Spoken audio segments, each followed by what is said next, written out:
Good. So here are my notes. They're gonna be posted in Canvas. My name is Claudio Oliveira Galon. I'm originally from Brazil. Okay, and I have been in the States, and I have been in the States, in the US since 1985, since August 1985. I usually teach, I have been teaching, I have been teaching physics at the LACCD, Los Angeles Community College District, since 2009, since February 2009. Before them, I taught at several other colleges, and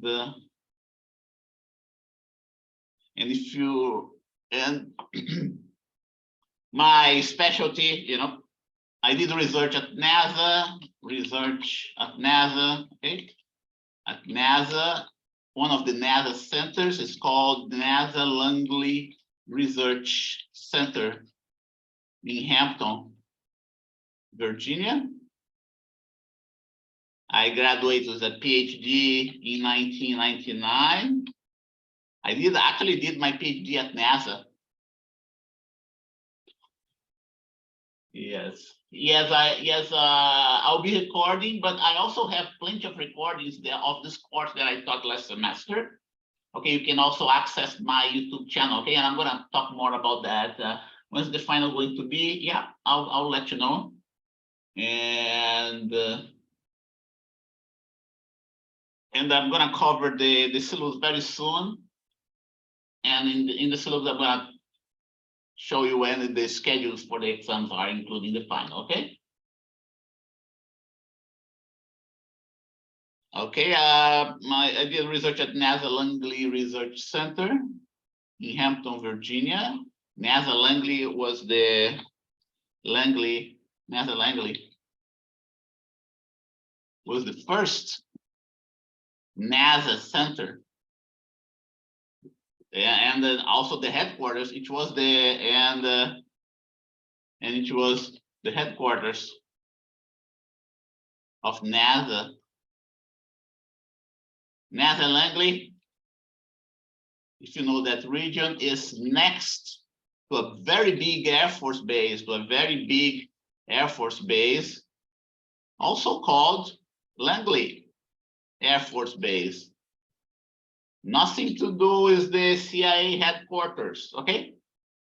Some time ago, I saw the CIA headquarters was there at Langley Air Force Base. No.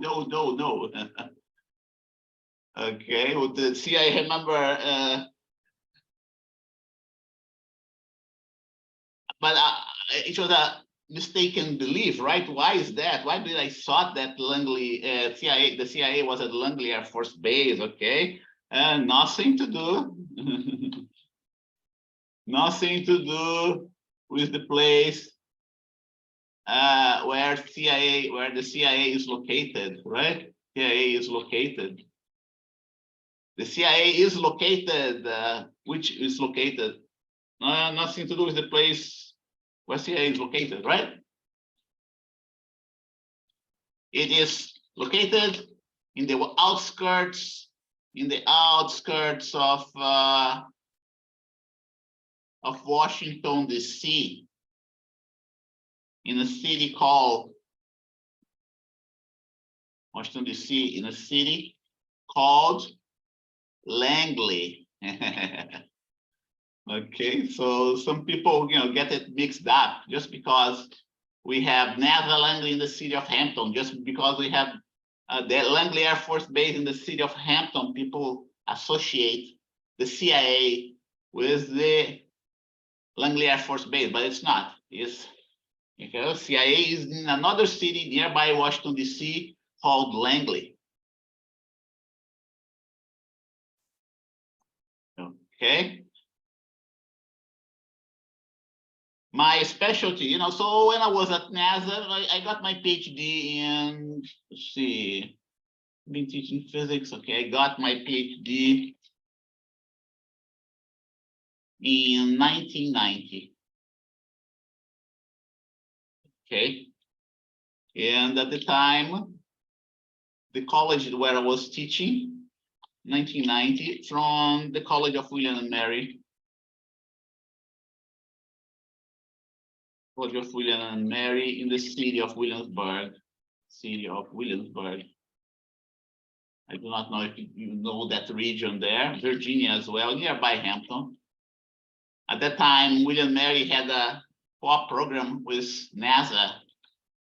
At that time, one of the professors at William and Mary had a big program at NASA Langley, and I had the opportunity. To work with him, with his group. His name was Joseph Heyman. He's still around. Okay, one of the professors at William Mary, Joseph Heyman.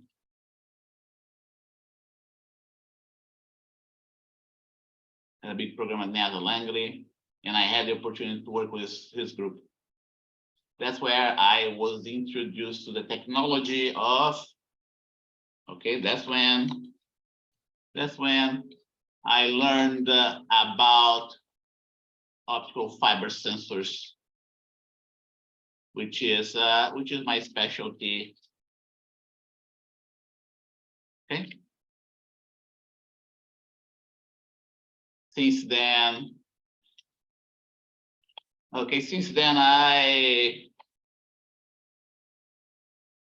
during my PhD,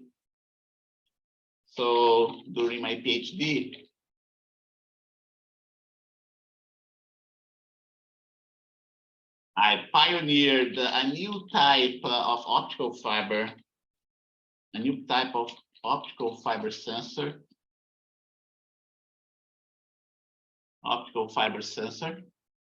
Okay. Not just a new type of optical fiber, but a new type of optical fiber technique, that nobody was paying attention at the time, that nobody was paying attention to until 2000, I would say until 2017. Okay, so I finished my PhD in 1990. I pioneered this new type of optical fibers. Yeah, I would say not 2017. Yeah, until 2010. I would say 2010. So I got my PhD in 1990. So I was basically, the only guy in the entire world working with this technique. This type of technique, a different type of technique that uses optical fibers. 20 years. I was the only guy for 20 years. I was the only guy in the world that was working in this technique, and I call today, right? And in the process, because I pioneered this new type of technique, I also create a vocabulary to explain how optical fibers, how this technique is used, these optical fibers, right? And what's so unique about this optical fiber technique? Okay,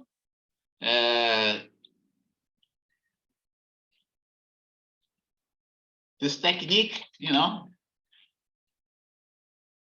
involves illuminating the fiber from the side instead of from its tip. Okay, for this reason, we call it side illuminated fiber optics, or SIFO. I'm gonna illustrate that to you, and if you want to know more about that, you can take a look at my website. I'm gonna post here. Take a look at my website to know more about it. Take a look at my website.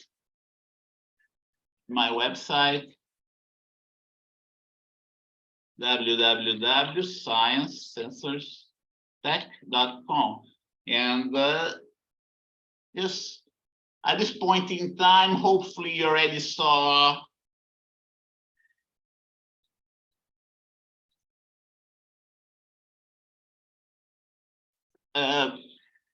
geometrical optics, right? And if you go here to my website, just to give a brief introduction of what my specialty is, okay?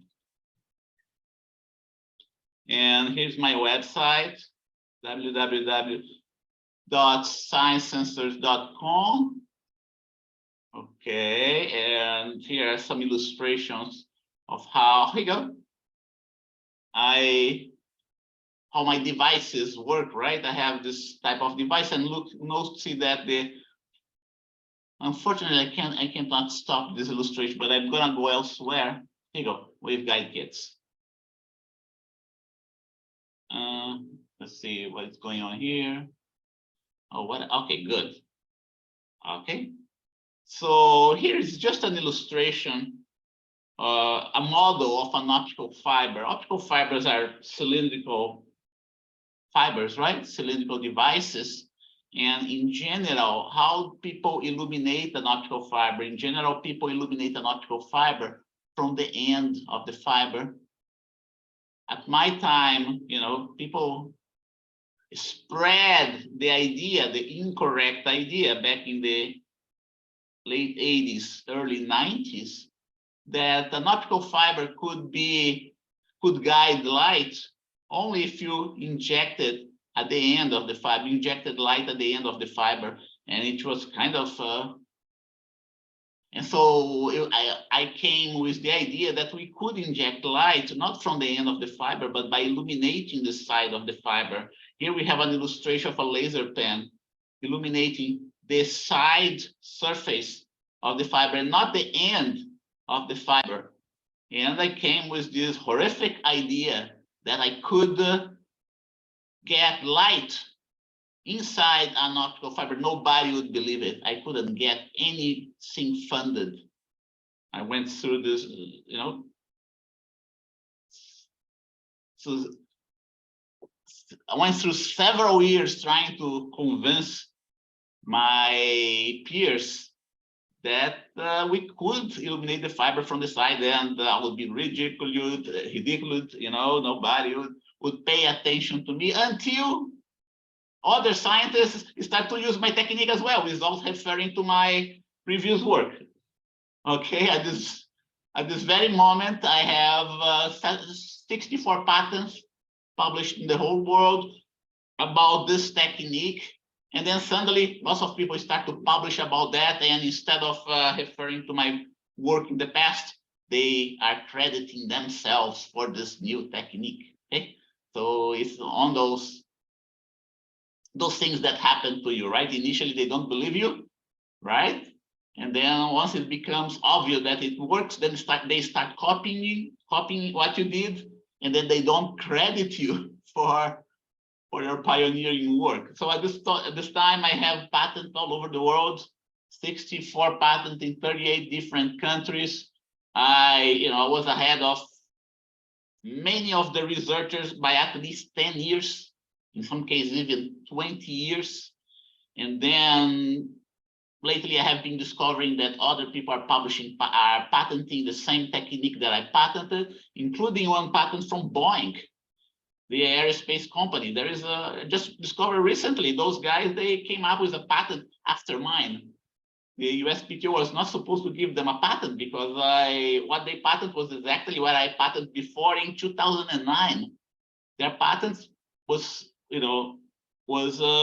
published in 2017. So that's my specialty. Okay, if you want to know more about that, you can go to my website. Here's another type of fiber being illuminated from the sides. Here, the laser coming here, and you can see we get a reasonable amount of light coupled into the fiber.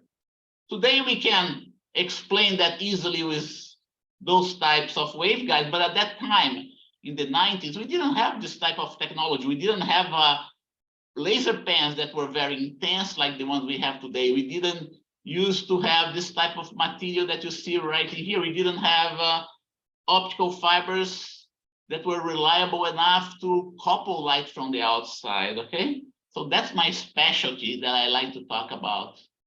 Here you go. To know more about it, take a look at my website. Okay. Oh, by the way, SCI, okay? SCIsensorstech.com, scisensorstech.com. Okay, so I have 64 patents in 38 countries. And there's a difference here. I have 64 issued patents in 38 different countries. And I have one more patent. I have one more patent that's pending in 71 countries. Whether I'm going to pursue patent in all those 71 countries is still up in the air, okay? And again, in the technology of side-illuminated optical fibers or side-illuminated fiber optics. So this is physics 39. Let's see, do you lose energy like that? Let's see here. Can you link that website? Oh yeah, sure. In the chat, yes, I can do that. Let me get that. Let's see how I'm gonna send you to this place, okay? And I'm going to everyone in the meeting. Of course, that's where the pictures are.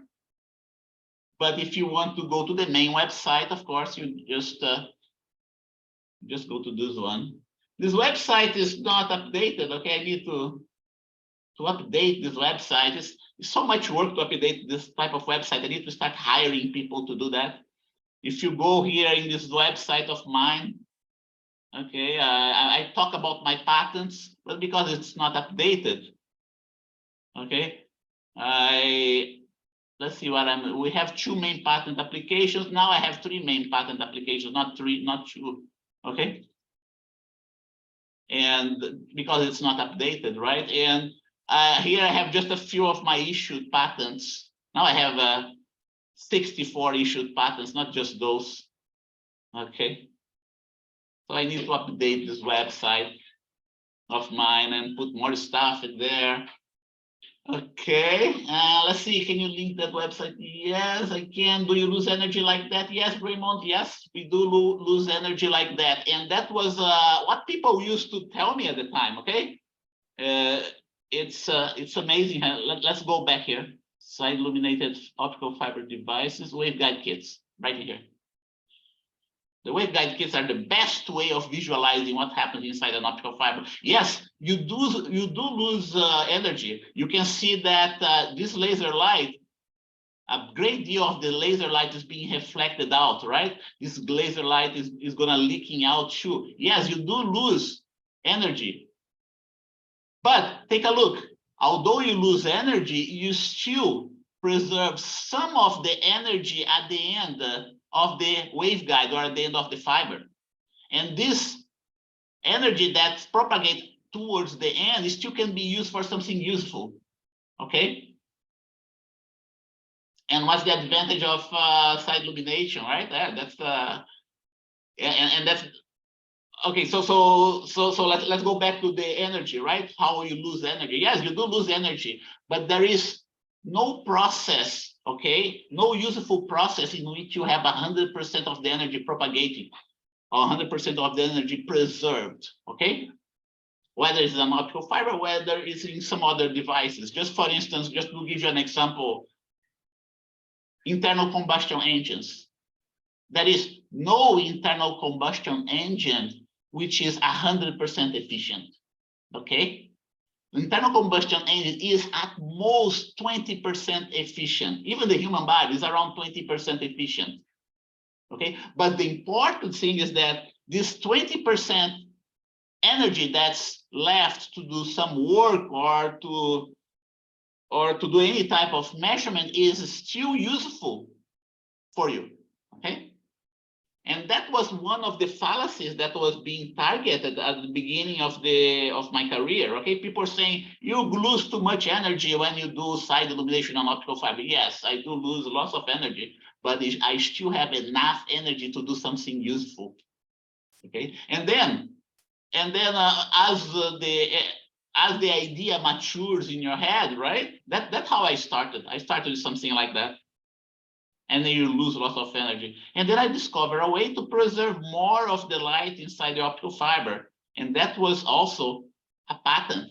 That's a way to preserve us more light in the fiber, not to have a tapered geometry. Do you see that?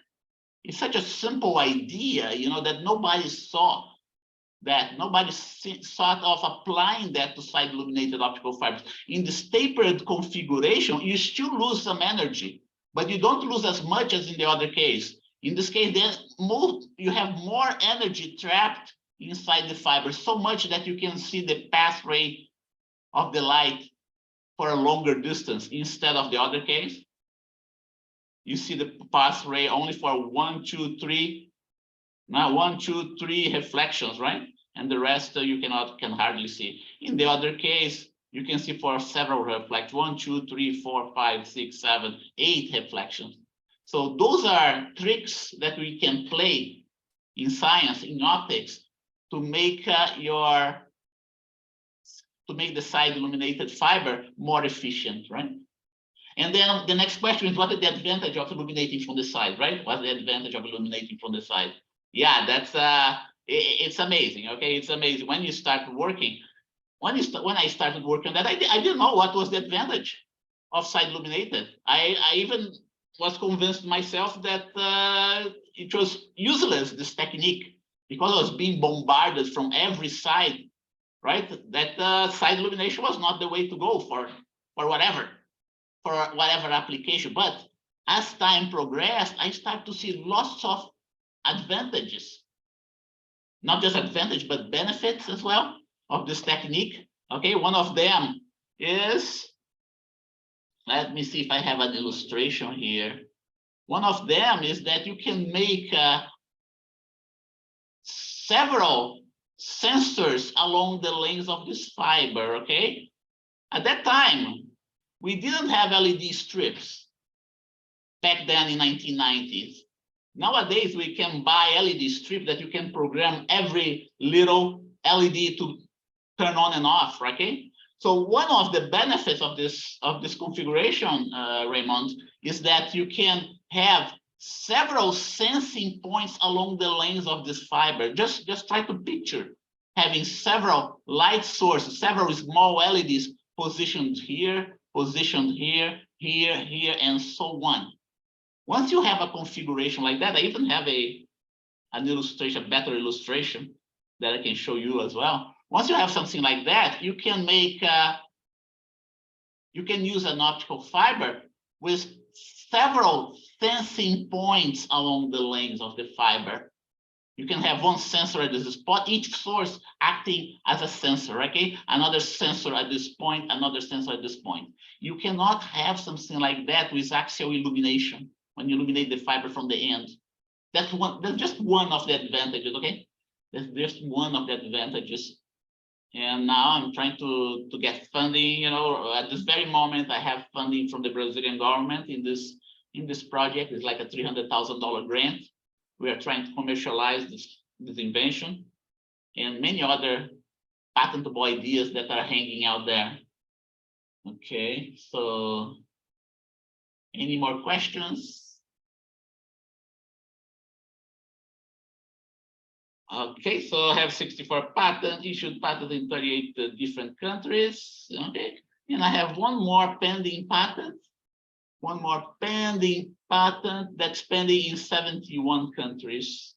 Hopefully, I'll be able to increase this number of countries from 38 to 71, right?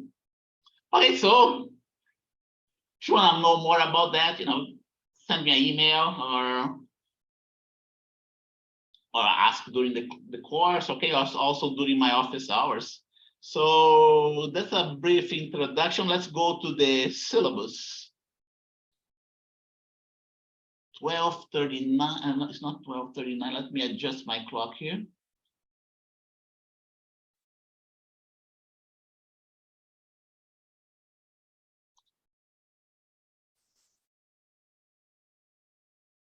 Mountain, no, it's not mountain time, it's Pacific time. Okay, 8:40, right?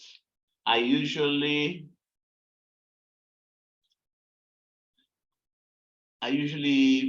you know, lecture for 1 hour, 1 hour, 15 minutes. And I'm gonna get the syllabus right here. Okay, here's my name. Let's go through the syllabus. Claudio Egalon, okay. And my email address, you can reach me in my personal email address. That's preferable. Why is preferable? Because I'm always accessing this email every day. Or you can reach me by the email of the college, or even through Canvas, or even through the Canvas interface, right? If you go here to, let's go to Canvas. If you go here to Canvas, there's an inbox here. Oh, I was logged off. Let's go back here. Good. Here's my inbox. I have messages from different students. I just finished a course. Okay, this semester you can, you know, let's say either through Canvas or my personal email address. Okay. Let's put that Canvas instructor emails.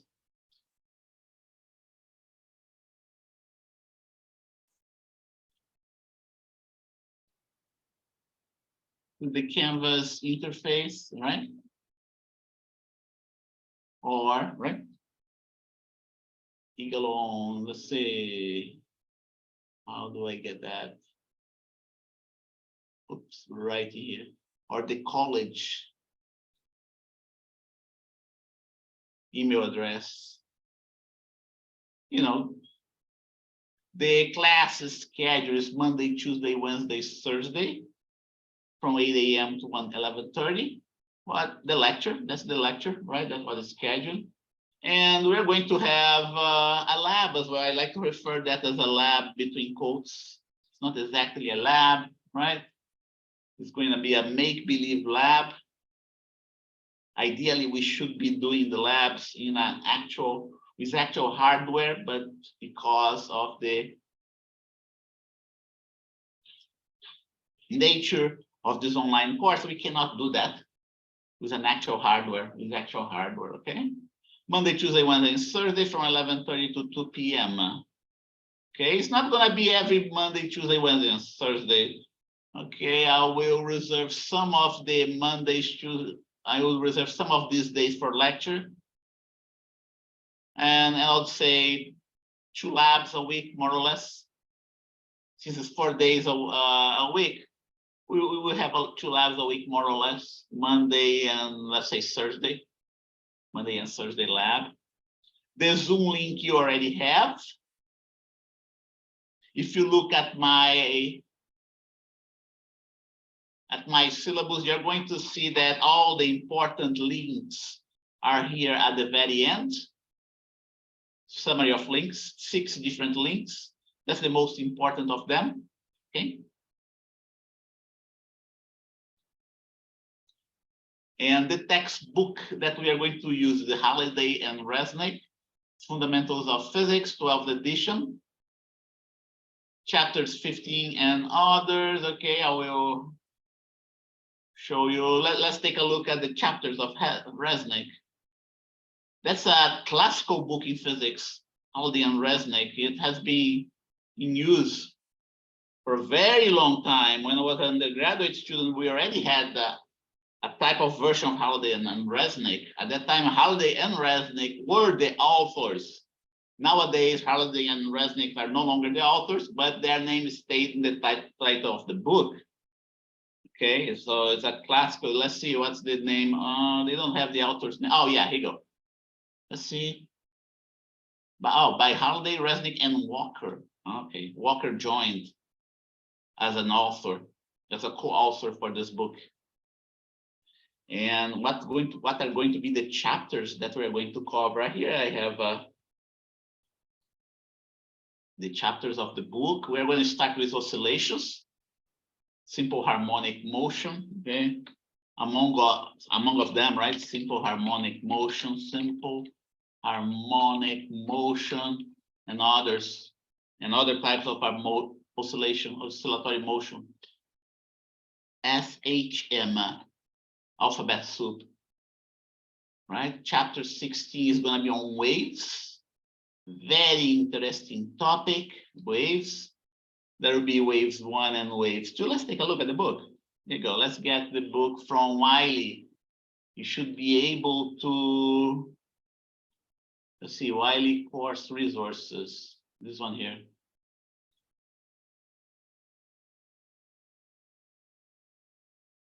Here is a ebook. If you purchase the license, the Wiley license, you'll be able to access this book. And let's take a look. That's Halliday and Resnick. Let's take a look at the cover. Here you go. Fundamentals of Physics. Okay. Joe Walker, 12th edition. That's the cover. Okay, and chapter 15. Let's take a look here. I'm a little bit curious if Halliday and Resnick are still alive, you know. I suspect that they're no longer around. Okay, yeah, see what they did? Now it's this guy that's the author of the book. Originally, the book was authored by Halliday and Resnick. And then they are no longer, it looks like that they're no longer around, and someone else took over on the authorship of the book. Not just the authorship of the book, but every now, you know, nowadays we have to update books all the time, right? Let's see what's this thing here. Yeah. Here you go. Good. Wiley, right? Here. That's what I want to see. But then we are going to start on chapter 15. Oscillations. Simple harmonic motion is the first type of oscillation that we are going to see here. Okay. And is one type of motion. Remember, we already saw what are the types of motion, right? Just to recall what you saw before in physics. I'm going to keep on shifting back and forth between my notes and the syllabus, okay? But just to remember what types of motions we have already seen, right? Types of motions, types of motion. That's what I start with in physics. We start with a uniform motion, right? Then and let's not forget it's 1D, right? 1D type of motion. We have uniform motion, accelerated motion. And then we start with 2 and 3D, right? 2 and 3D motion. And we have uniform motion as well. In the 2, 3D space, we have accelerated motion. And then we start to introduce some other types of motion too. Uniform circular motion, right?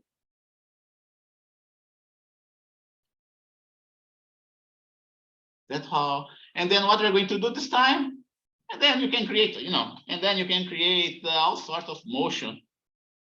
And then you can invent, right? All sorts of motion, like the 1D motion in which I didn't put it here, but there's another important type of motion that we study that it's under drag, right? Under drag. In this case, the acceleration changes until you reach terminal speed until you reach terminal speed. So that's another type of motion that we have out there. And simple harmonic motion is just one type of motion, which, by the way, also not just simple harmonic motion, but more in general, oscillatory motions is one type of motion that is important, by the way, which is important. Why it's important? Because it has applications in timekeeping devices. Okay, every watch, the watch that we use, everybody uses, use an oscillatory motion to keep time. And keeping time is a very important thing that we do. You know, watches are very important inventions. Without precise watches, we couldn't do lots of things. Where can I buy the book? The ebook? Okay, so I didn't cover that yet, right? Let's go back here to the syllabus. Yeah, here you go. You can buy online. You can buy online, okay? That's Holiday Resnick, chapter 15 and others, right? Ebook plus Wiley plus platform for homework. Last time I checked was $69. I think it's reasonable. Okay, this type of resources, many places charge more than $100. So let me know if the price has changed. Okay, so you'd go there to the Wiley website, you purchase access to the Wiley platform, and here you go. You are going to need this section ID number to log into the homework that I have posted there. Okay, let me, and I even have a flyer here for you that I'm going to also post in the,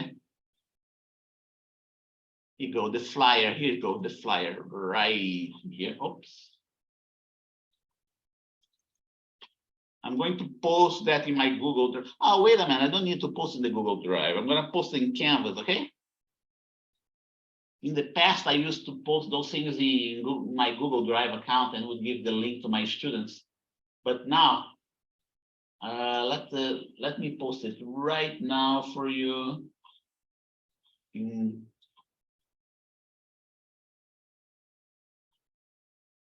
This one. Right, go back to my course. This one. Don't forget, you gotta go to modules, okay? You gotta figure out how to, I'm gonna create another modules here. And Wiley plus platform access.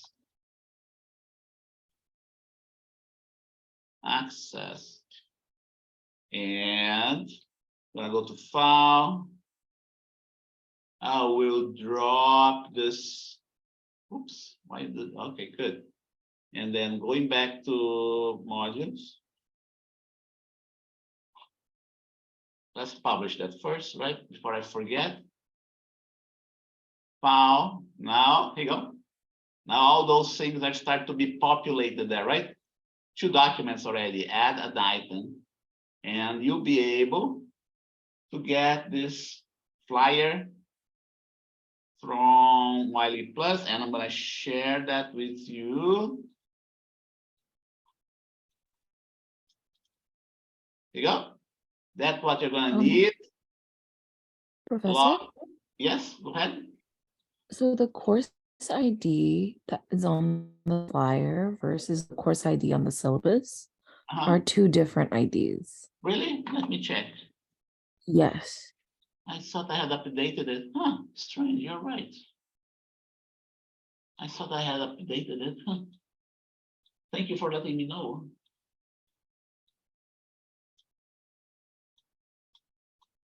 So which one should we use for the purchasing of this class? The one in the flyer. The one in the flyer. Huh, I remember updating it, but it was good. It's good that you told me that. Let's see.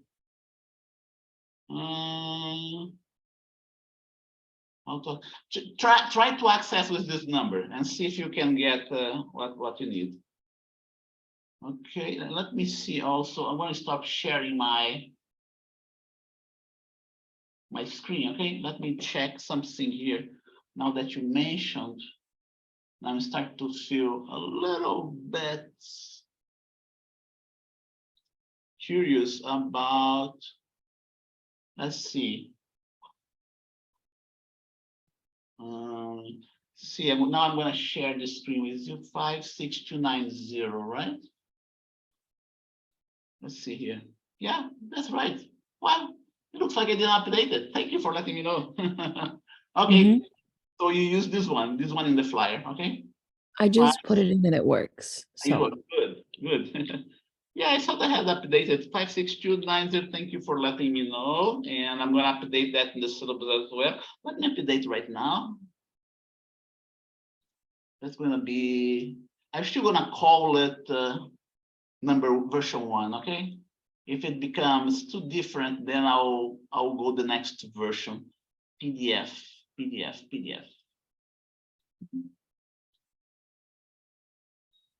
Those funny things, right? That you're 100% sure that you did, but then, I wasn't 100% sure that I had updated it, and then at the end I didn't update it. Thank you. Let me get that syllabus, and now I have to replace that. Let's see if I replace that. You go. Yes, replace. Let's see if it does. That's the automatic replacing there. Modules.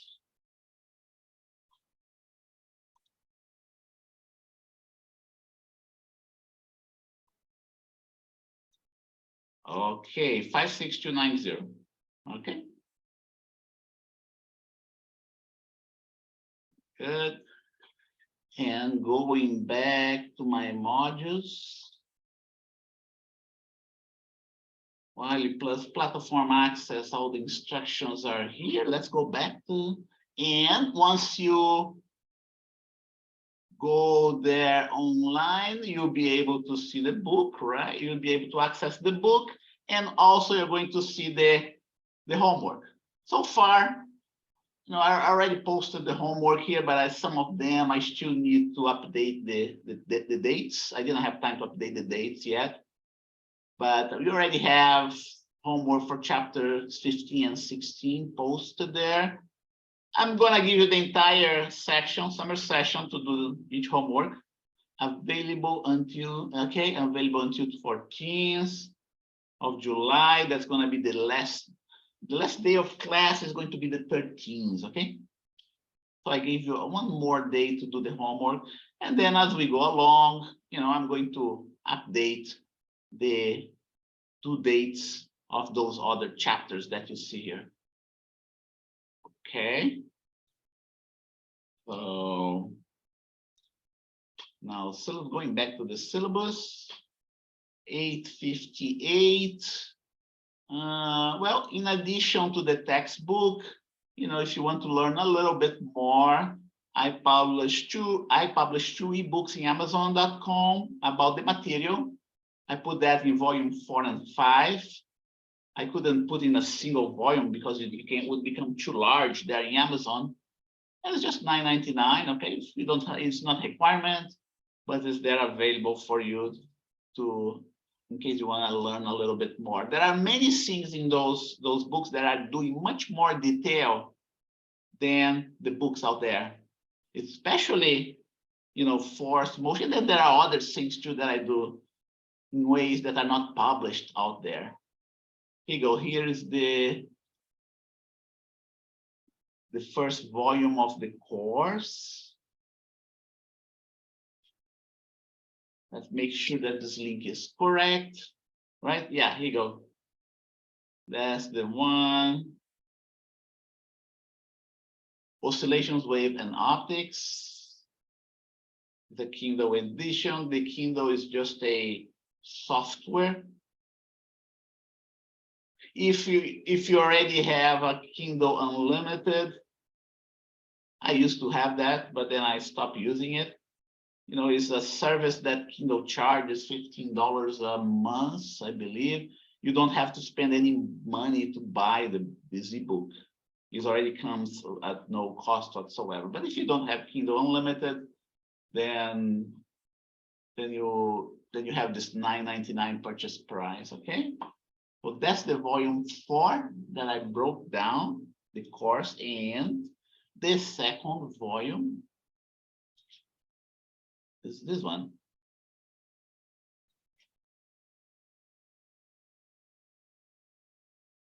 Yeah, the other one, modern physics. And that's what we are going to cover this semester, right? 9 o'clock. Let's go another 15 minutes. And then we can have our break. So here we go. I also come up with my own lab notes. I published that in Amazon.com too.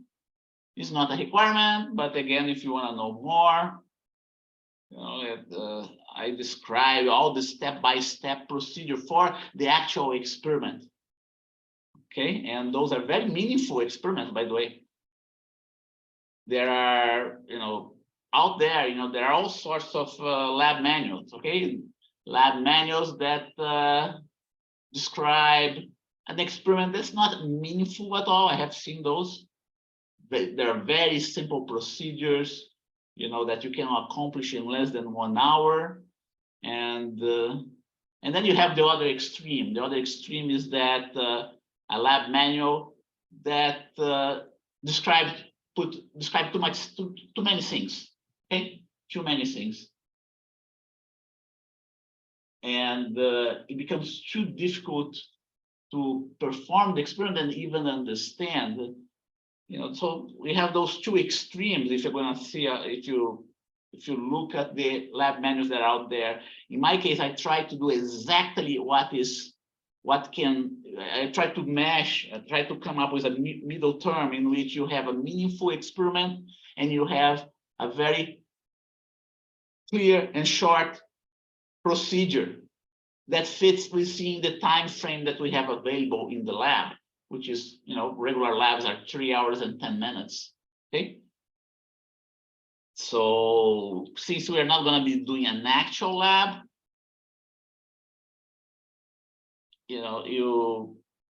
the activity is going to last short. It's not going to last as long as the real lab that lasts like 3 hours and 10 minutes at the LA Community College District. But if you want to learn more, take a look here. Let's see. There is a question here in the chat box. So if I get the Wiley Plus with textbook to come with the textbook for the class, yes, yes. Check that in the Wiley platform. I believe that they have different levels, right, of subscription there. I understand until recently, if you paid $69, you'd get both the textbook and access to the homework. But I believe that Wiley also has lower prices that gives you access just to the homework or just to the textbook. Check there, please. Okay. I never delve too much into that, so I cannot answer this question for sure. Okay. And by the way, they have a very good support team there, right? 24/7, 365 support that can help you out. Now, the question is, have you been able to, let's see, one more student coming in. Good. And have you been able to log into Wiley Plus, into the Wiley Plus platform and the course as well? Let's see here. And I want to make sure that you can see those chapter 15, chapter 16, okay? Can you give me some feedback, please, about that?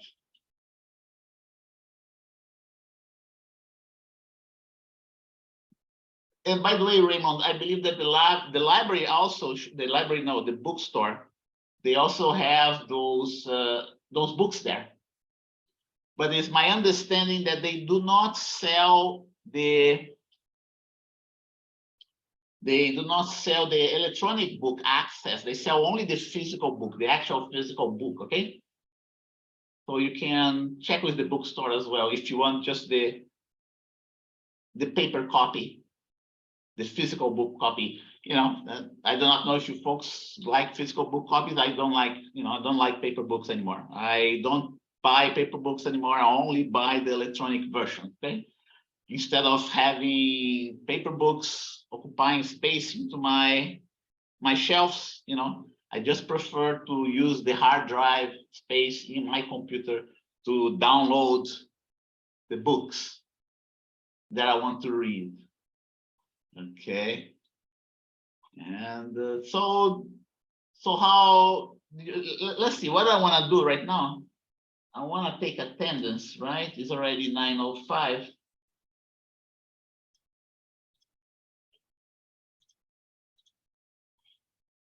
And I'm going to share my screen with you.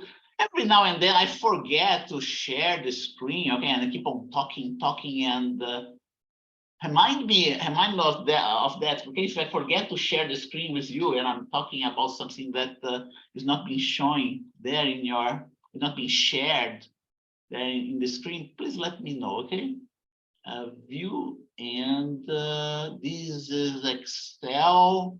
This Excel, spreadsheet. I like to use Excel a lot. I'll be using it almost all the time, okay? And by the way, I use Excel, Microsoft Excel, not just in my classroom. I use Microsoft Excel in my research as well. It's a very powerful software. It's amazing. You know what you can do with Excel. There are so many things that in Excel that you do not know that exist. And you can do simple things, and you can do very complicated things with Excel as well. Okay, so let's see. Eugene, are you there, Eugene? So I will making roll call every meeting, okay? Because I give an attendance credit for that. Attendance, not attendance credit, but attendance grade, a very small amount. Okay, so Eugene is not there. Ashley Shu, are you there, Ashley? Yeah, but I have to leave soon to study for my final. I have Ashley Tai here, right? It's different from Ashley Shu, right? So yeah, I'm Ashley Tai. Huh? What did you say? I didn't understand. I understand. Oh, sorry, I'm Ashley Tai. Yeah, you're Ashley Tai. That's right. Ashley Shu is not here. So let me put that. Oops, I gotta update the format here. Date. Here you go. Good. Zakir Faris, are you there, Zakir? Okay, I don't see Zakir there. Aimee Han.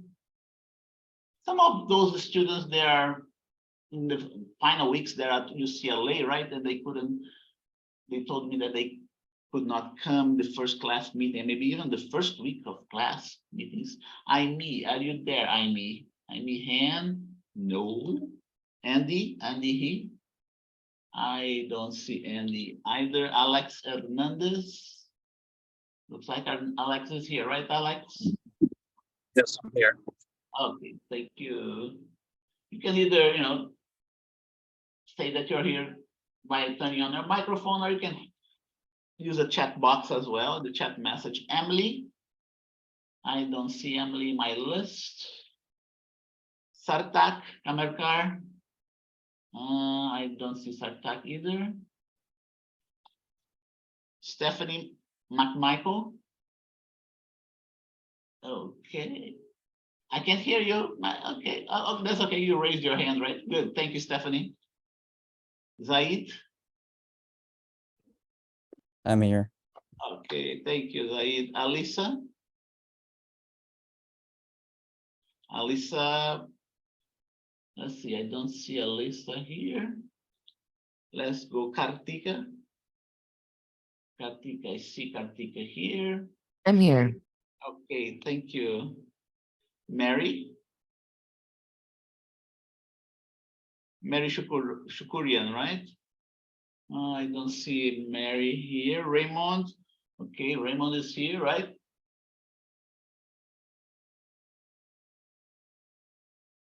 Hi, Raymond. And by the way, Raymond, did I answer your questions, by the way? I'm going to give attendance to Raymond. Here you go. Raymond.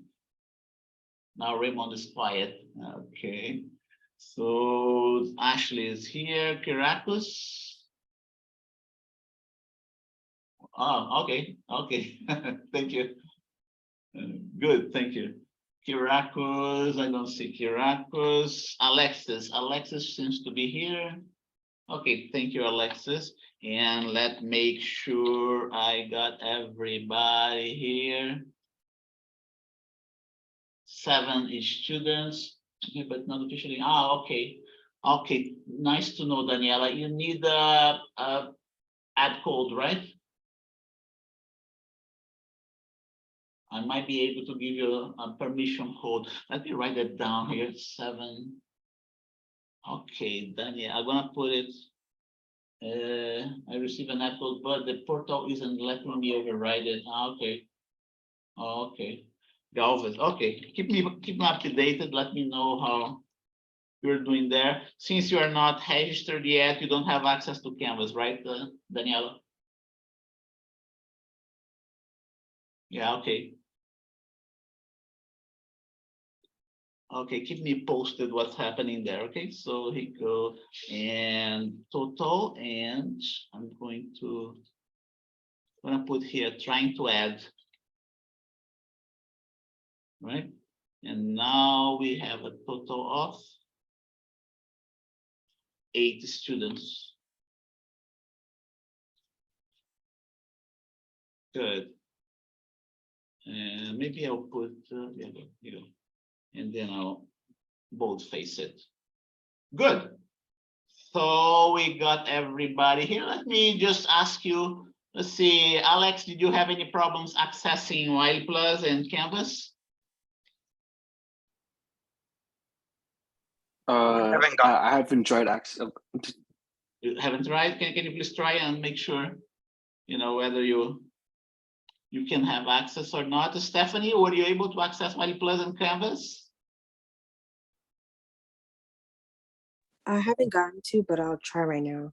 Okay, we're gonna have a break right now, so you can use this break to try that. Okay, Zaid, did you manage to access Wiley Plus and Canvas?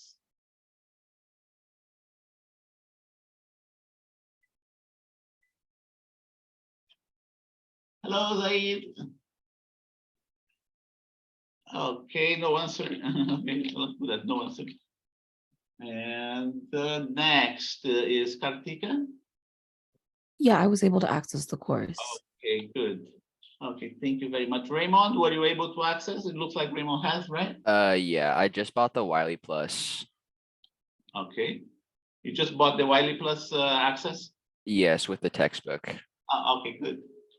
Okay, and what about Canvas? Were you able to access Canvas too?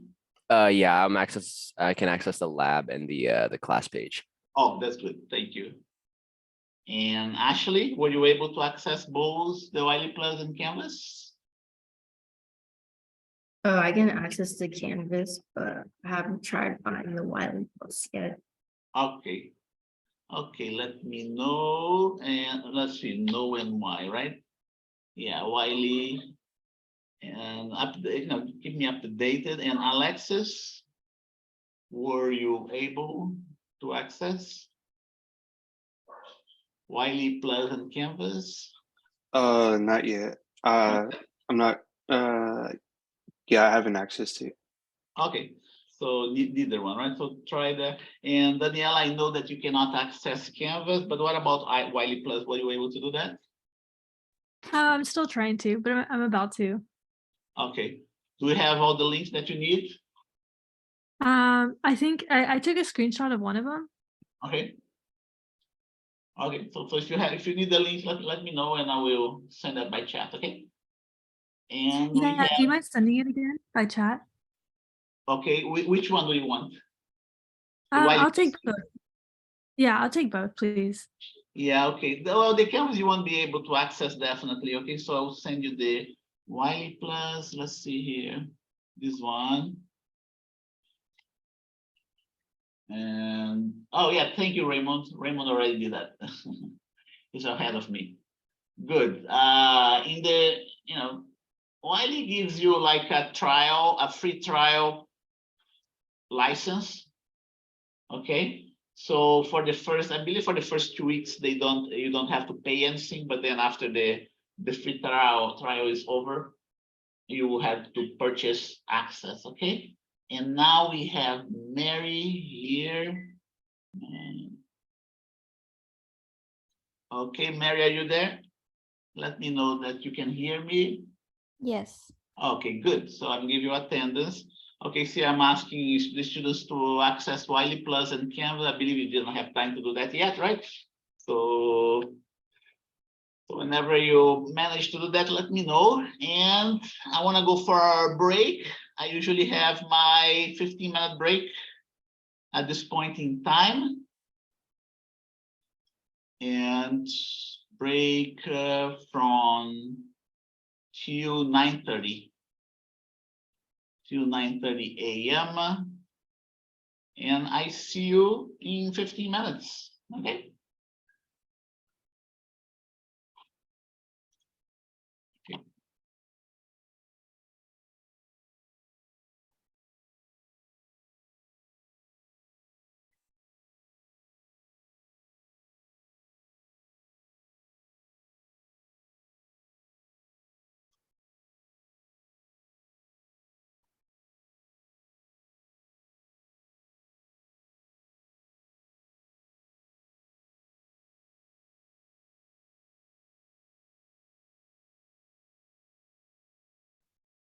Hey, I'm back here. And let's go back to our syllabus, right? So you already have we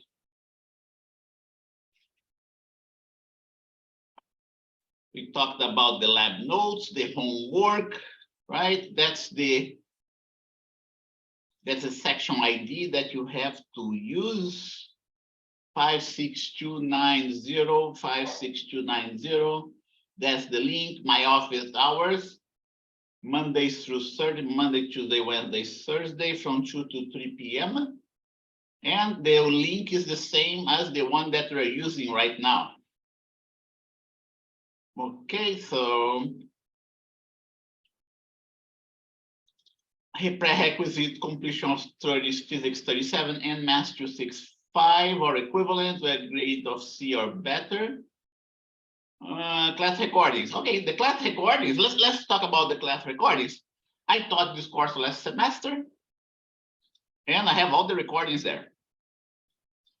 Okay, but I'll also be recording today here because there will be, not today, but this semester, right? Because there might be some information that's slightly different. Let's take a look at the link.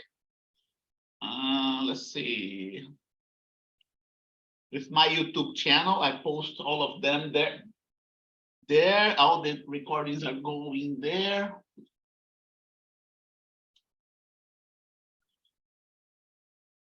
Okay, so maybe I should give you a playlist. This one here. Yeah, Physics 39. Go to the playlist, and then you're going to see Physics 7, Physics 38, Physics 39, right? Okay, so that's one. Oh, notes that this recording. Take a look at this recording, right? Oh yeah, this recording here has a Wiley Plus. Good. Recording and okay, so that was last year. Okay, Physics 39, 13th of June 2022 was our first meeting. It was a total of 5 hours and 41 minutes. It's a very long video. Just what I'm thinking about doing is keep in mind that all those videos that I have in there, I didn't do any editing whatsoever. Okay, so that this is no Avengers movie. Those videos that you see there are no Avengers movie. Okay, that's those Avengers movie that we watch in the movie theater is $100 million budget. They can do a very fine work, and they do a pretty good job with special effects and all that stuff, right? I don't have this type of budget. So what you're going to see there It's just a bare video with no special effects, not even editing.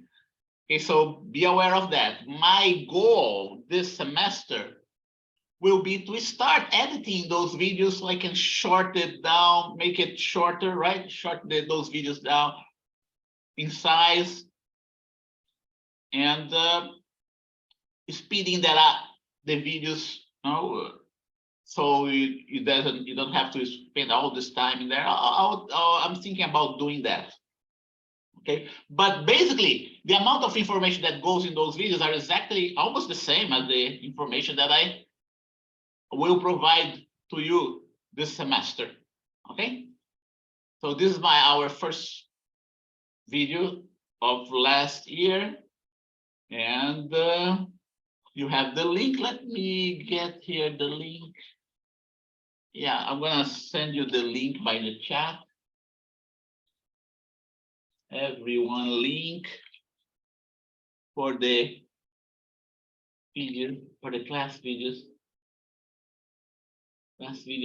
last year.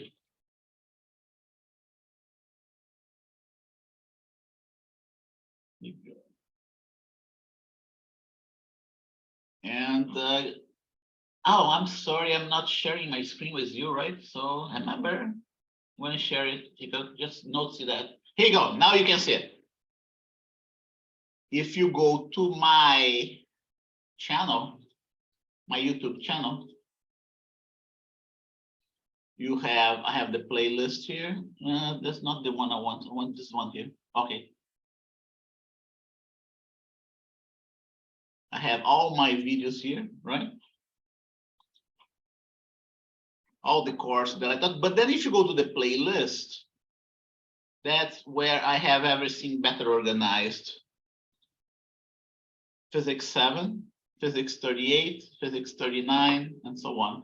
You might want this one here. Let me give you another link for.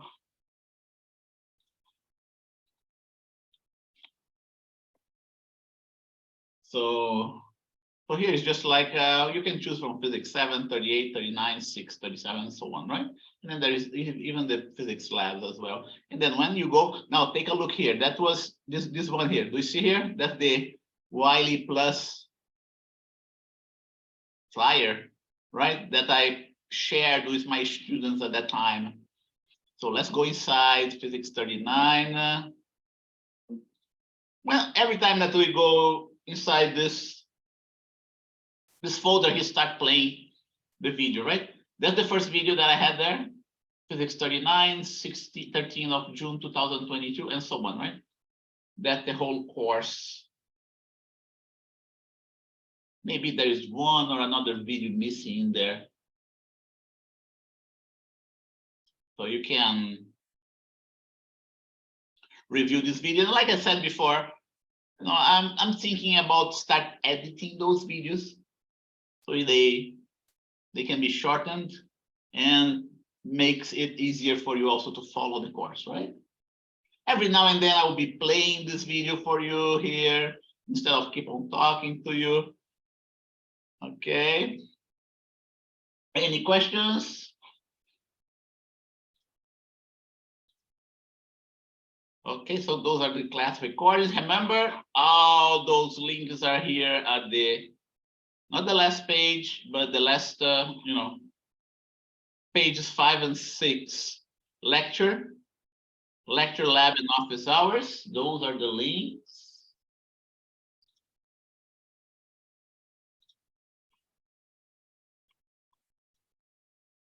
That's the link you're using right now, Wiley Plus class recordings. Okay, and later on I'm going to provide you, let's see, I'm going to change the order here.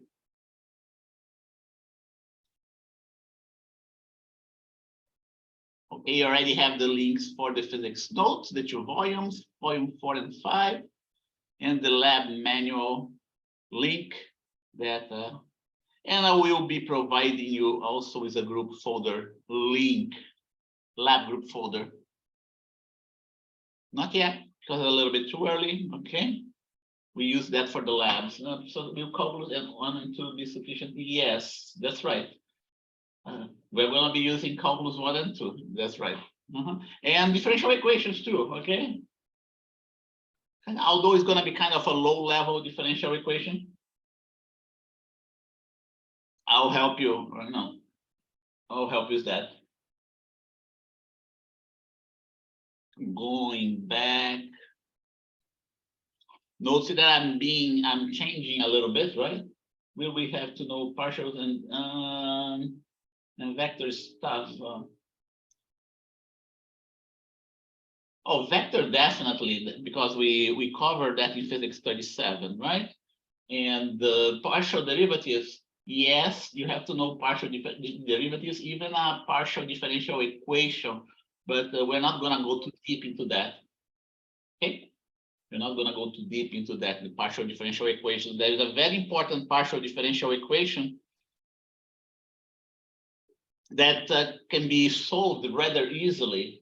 Okay, have you folks seen partial differential equations in your math before?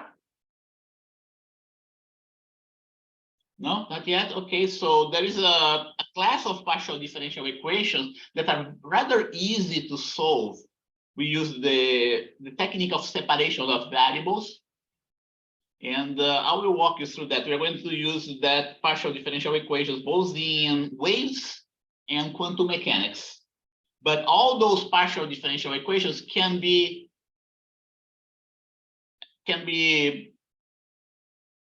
simplified as a total differential equation using the technique of separation of variables. Okay, it's not that difficult to do that, but so don't feel scared about that. Okay. So ebooks, every now and then I update my own ebooks with new additional information every time a new version is uploaded. I'm referring to my ebooks here. The physics notes and the lab notes, okay? Grades are based on attendance, lab report, homework, partial exams, and final exams. Okay, so the fact that you are here participating with me, interacting with me, counts towards attendance grade of attendance. And every now and then, I'm gonna give, not only I'm gonna call roster, right? Roster. But I will, ask if you're still there, okay? Or away from the computer, especially in the lab. The lab is very important that you stay here all the time. If you don't participate in the lab, you won't be able to get the grades for the lab report, okay? Okay, so attendance is required during all labs. Make sure you have reliable internet connection. The instructor will maintain an attendance record during the summer session. Okay, and Ashley. Homework, let's see, is submitted online, right? Using Wiley Plus, a computer software. Computer platform, Wiley Plus computer platform. It also provides you with automated hints and grades. The homework accounts for 10% of the final grade. I should write down here that attendance accounts for 5% of the grade. Attendance accounts for 5% of your final grade. Subscribing to Wiley Plus is a requirement for the homework. If you think it's too expensive, to subscribe to Wiley Plus, you won't be able to get this 10%. So you have to make up the difference with the other work, okay? But there will be 3 partial exams. I will drop the lowest grade of these 3 exams and take the average.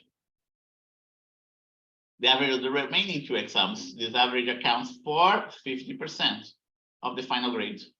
The dates of the partial exams are in the schedule below and will take place during the time allotted for the lab. What I'm going to do, I'm going to format it a little bit better. Go. Okay, and what else? At the day of any exam, What am I gonna do here? Let's see. The day of any exam, our exams will be in Canvas. The final exam includes all material covered and accounts for 20% of your final grade. Failure to take the final exam will result in an F grade in an F for the course. Final exam will take place on the last day of class, okay? Equal at the day of the exam. And what I'm gonna do, I'm gonna format the thing. I see what's going on here.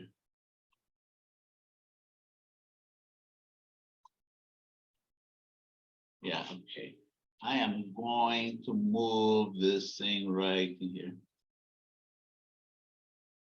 And then I will reformat it. Good. Can I do better than that? Doesn't look like I can. Good. So that's the way I want. Right. So here's the table: attendance 5%, lab work 15%, yeah, homework 10%, partial exams 50%, so final exam 20%, total 100%. There will be, okay, 3 exams. Go this one, final exam. And then at the day of the exam, our exam will be on Canvas. You must be logged into Canvas and the class Zoom link.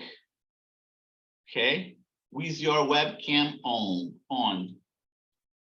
It's okay to leave your webcam off right now, but at the exam you must turn the webcam on. Okay, I'll be online with you, following you all, watching what you do.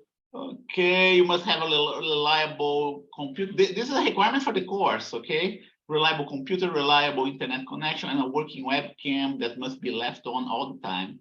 Webcam is a requirement for this course. If you don't have a webcam in your computer, you must use the webcam of your cell phone while logged into Canvas from your computer.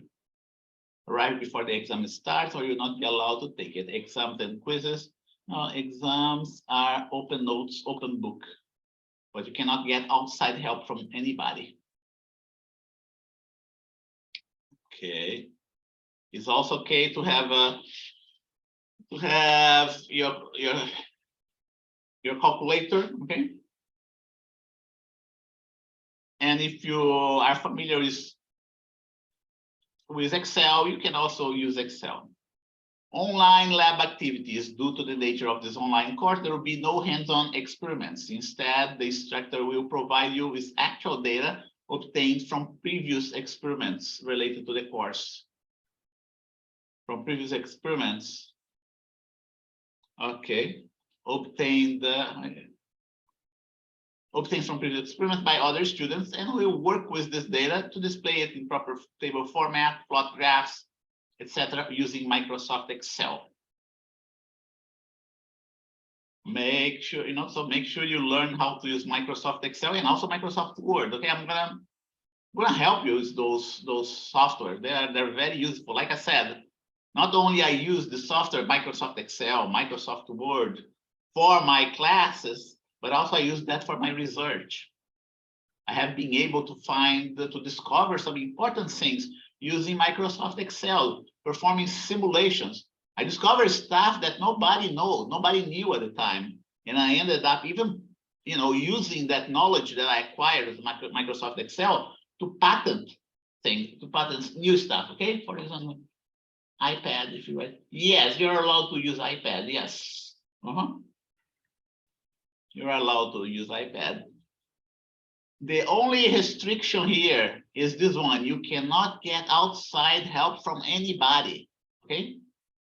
You can even use Excel if you are familiar with Excel. If you're familiar with Excel, if you like Excel, you can even use Excel or any other software to help you out with your exams. Laboratory work. Laboratory work is an important component of any science. For this reason, we designed a series. It's not going to be 10. It's going to be like more like 8 experiments for this course to reinforce the concepts presented during the lectures, demonstrate. We won't be able to do that, right? demonstrating practice, the concepts taught. We won't be able to do that because this is an actual, this is not an actual lab. So let me just, I still want to keep it there because I can use it for the in-person course, double strike. Familiarize the students with various types of equipment. Again, we won't be able to do that because we won't be using, but at least you're going to, you find out that there exists some important types of equipment that are used for engineering and research purposes. Demonstrate lab procedures and method of data analysis. That's what we are going to focus, okay? That methods of data analysis. Using Excel spreadsheet, you will use Excel spreadsheet to practice techniques for methods of data analysis. Learn techniques to troubleshoot and experiment in your data, among others. Okay, not the experiment, but at least troubleshoot your data. Okay, we won't be able to troubleshoot and experiment. It's a very important skill to have to learn. In all experiments, I put it between quotes, okay? You will be working with no more than 2 classmates. You can choose your classmate. However, the instructor reserves the right to change the group. Okay, I like to change, let's see. Due to the nature of this online course, there will be no hands-on experiments. Okay, instead,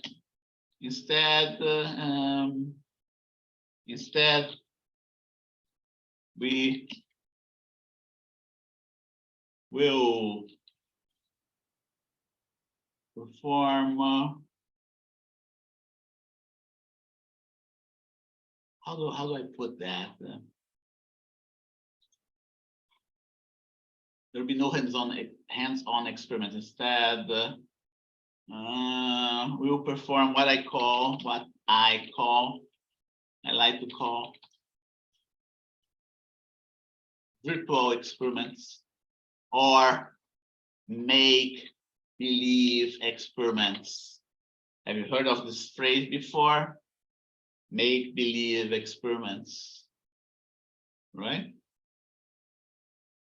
I got that from Mr. Rogers, right? Mr. Rogers' neighborhood. They have the make-believe, he had the make-believe neighborhood. Tom Hanks made a movie about him, right? So the instructor will use actual data obtained from previous experiments by other students. And you will work with the data, okay? So here going back here, right? Now experiment, laboratory report. Your lab report has 2 parts, a hard copy, which is a file in Word format, and a spreadsheet. Again, I call it hard copy between quotes, because you're not gonna print anything else. We are past, right? We are past paper. We are not gonna use any papers throughout this course, but everything is gonna be in electronic format. Just like I mentioned to you, right? I don't buy any paper books anymore. I only use electronic books. All my library is in the hard drive of my computer, with very few exceptions, by the way, with very few exceptions. With very few exceptions, I use paper, like my journal. My journal, I still like to use put my notes right in here in this journal. Any ideas, any important ideas that I have that are patentable goes in here in my journals. Anything important that happened to me goes into my journals. Okay, and I have a collection of journals that date as far back as 2003. I start to keep track of my day-to-day life in those journals.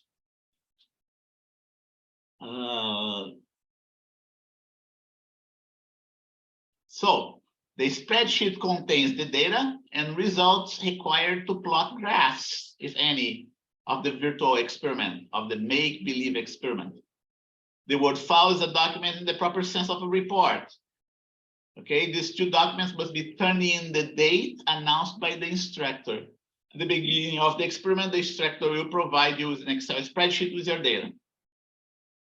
This spreadsheet will be placed in a group folder that will be created by the instructor, and your group, okay, and your lab group will have access to. I didn't create that folder yet, so when I create, you will have the link for that group folder. All group members must contribute to the preparation of the lab report. Okay, I frequently hear complaints from students that they are doing all the work of the lab report and they're not getting help from the other group members. It happens, you know, it happens all the time. And that must be something that must be dealt with by the group, okay? And one way to do that is to have a signed contract agreement, right? Simple agreement in writing, committing each of their members to contribute to the write-up of the final report. Should specify this agreement must, you know, should specify the contribution of each group member, what they are supposed to do. What should specify what each group member should do. Okay. Your lab report is worth 100 points, and your grade will be based on the following. Every measurement must be reported in the main SI units. Okay. Meter, kilograms, second, Kelvin, coulomb or ampere, mole, and candela. Those are the main SI units, total of 7. Can you remember that? Each SI unit corresponds to a basic quantity of physics. Meter is the unit for length, kilogram is the unit for mass, second is the unit for time, Kelvin is the unit for temperature, coulomb is the unit for electric charge, mole is the unit for the quantity of a substance, and candela is the intensity of light. Okay, those are the 7 basic quantities in physics. We created all those 7 quantities to explain the universe, that we live. And they are all independent units. Everything else is derived from those 7 quantities and 7 units. Okay. Every possible combination of them. You not report units in centimeters, millimeters, gram, milligrams, hour, minute, etc. You must report them in those units. The correct number of sequence figures, you have to worry about that. You don't have to worry about this one, right? Because you're not measuring anything. That's why I crossed that out. Correct the correct number of sequence figures. For each missing sequence figure, I will subtract 0.2 to 0.8 points from your lab report, depending on the lab report that we are working on. On the other hand, for each sequence figure that's added incorrectly, I will subtract half of what I'm subtracting here, 0.1 to 0.4. The exact number of points subtracted will depend on the lab report. Okay, so 3 important things that you have to worry. You know, those are the basic things. There are others that you have to worry, but in the lab report, you have to worry about the units. You have to worry about the significant figures. Okay. And use of proper units in the report. Okay, incorrect units will subtract 2 to 3. So those there's one more. Neatness and completeness and accuracy of your results. You don't have to worry about that. Proper format. A reporting of proper statistic results. Those are the 3 important points that you have to have. And one more important one would be the 4th. It would be the graphs. Most experiments, right? Virtual experiments, you have to plot a graph. The graph must be clean and planned to optimize its space. No large blank areas in the graph. Okay. You must label the axis, ensure that the numbers along the axis are properly spaced and not encroaching on each other. Do not connect each data point in straight lines. Instead, fit the best average curve to this data. This can be done in Microsoft Excel, and we will be doing that. I will walk you through in case you do not know. Okay.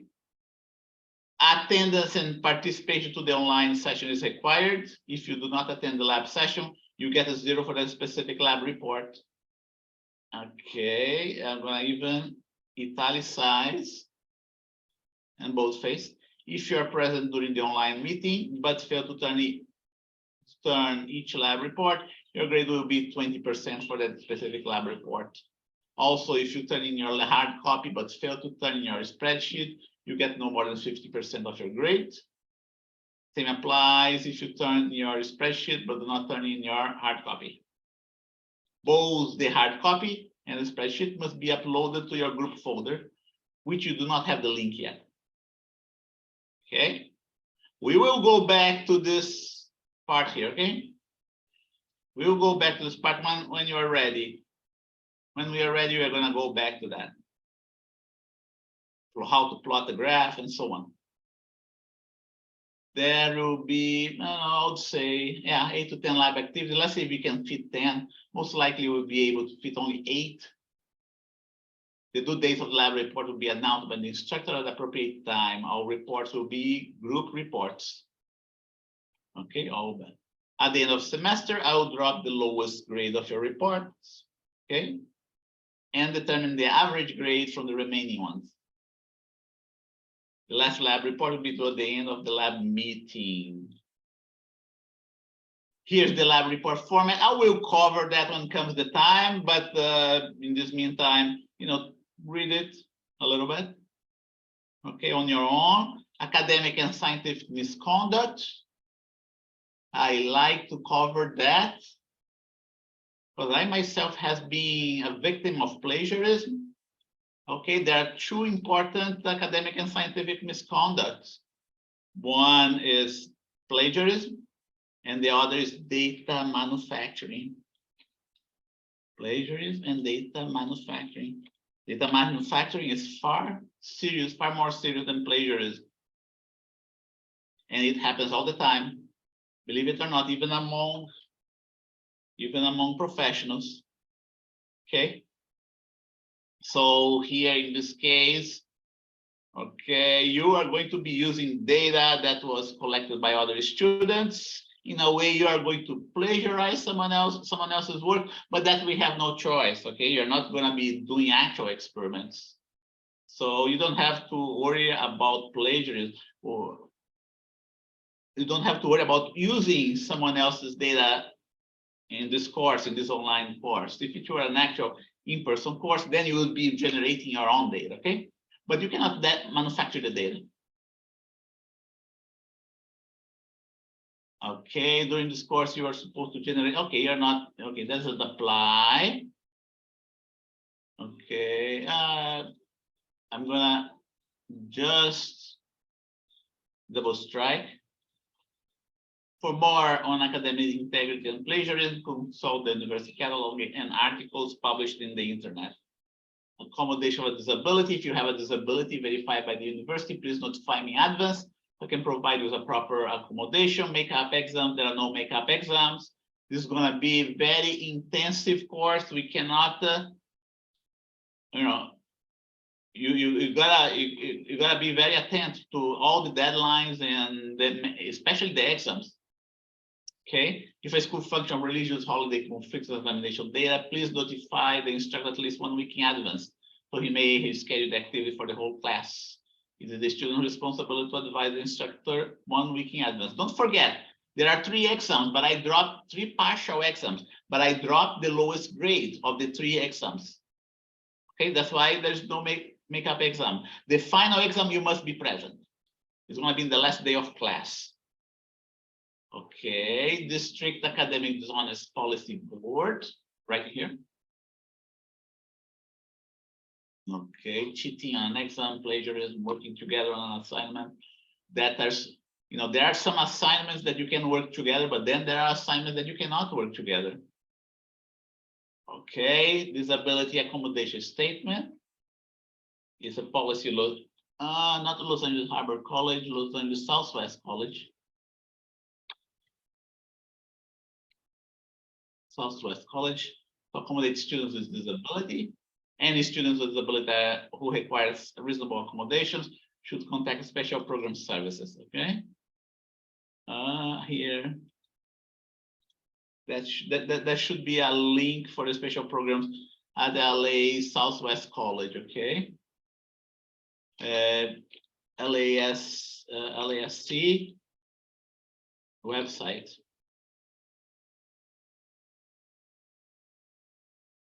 And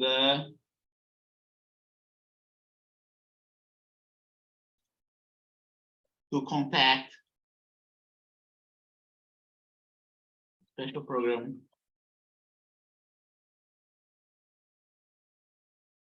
services.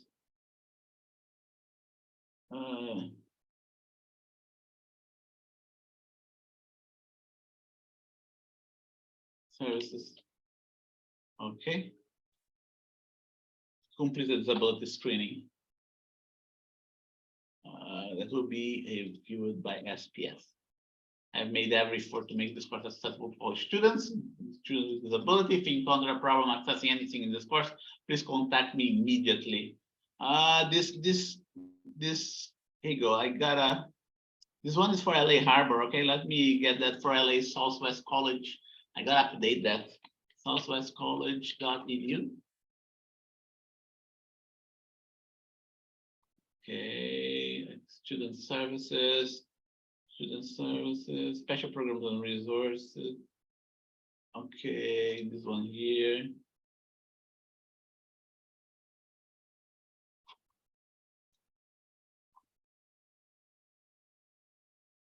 Okay, the link is this one here. Let's see what's their phone number. Okay, this one here. That's the one.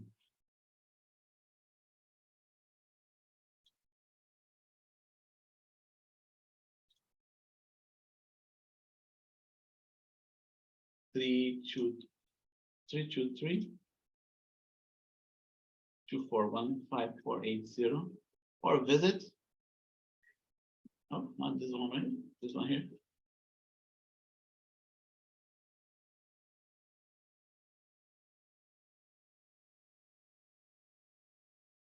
Or visit.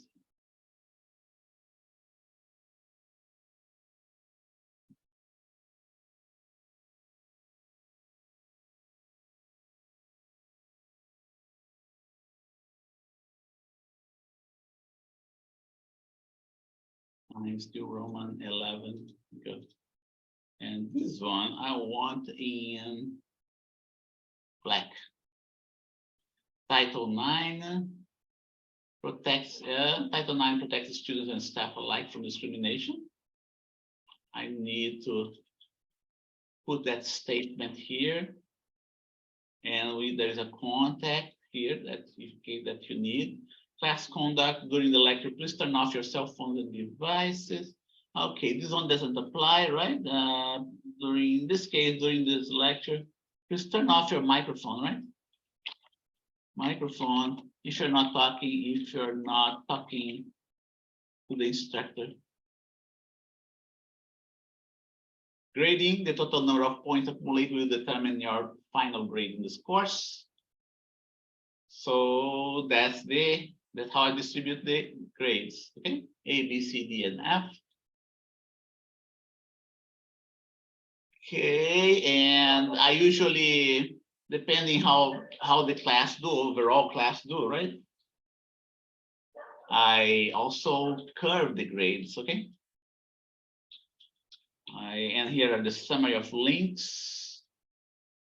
Like I said, I'm going to provide you the lab group link.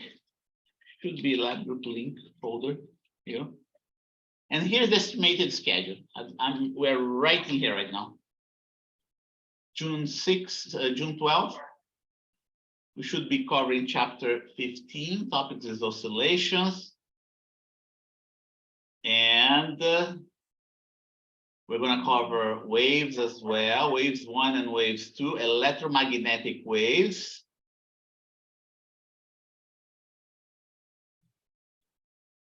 Image, chapters 33 and 34, interference, which is the wave optics. Interference, it will be wave optics. Our first exam is scheduled for June 21st. Okay. At this very moment, those are the chapters that I have assigned for the first exam. Our second exam will be June 29. Make sure you're there. Our third exam. And the last exam is going to be 13th of July.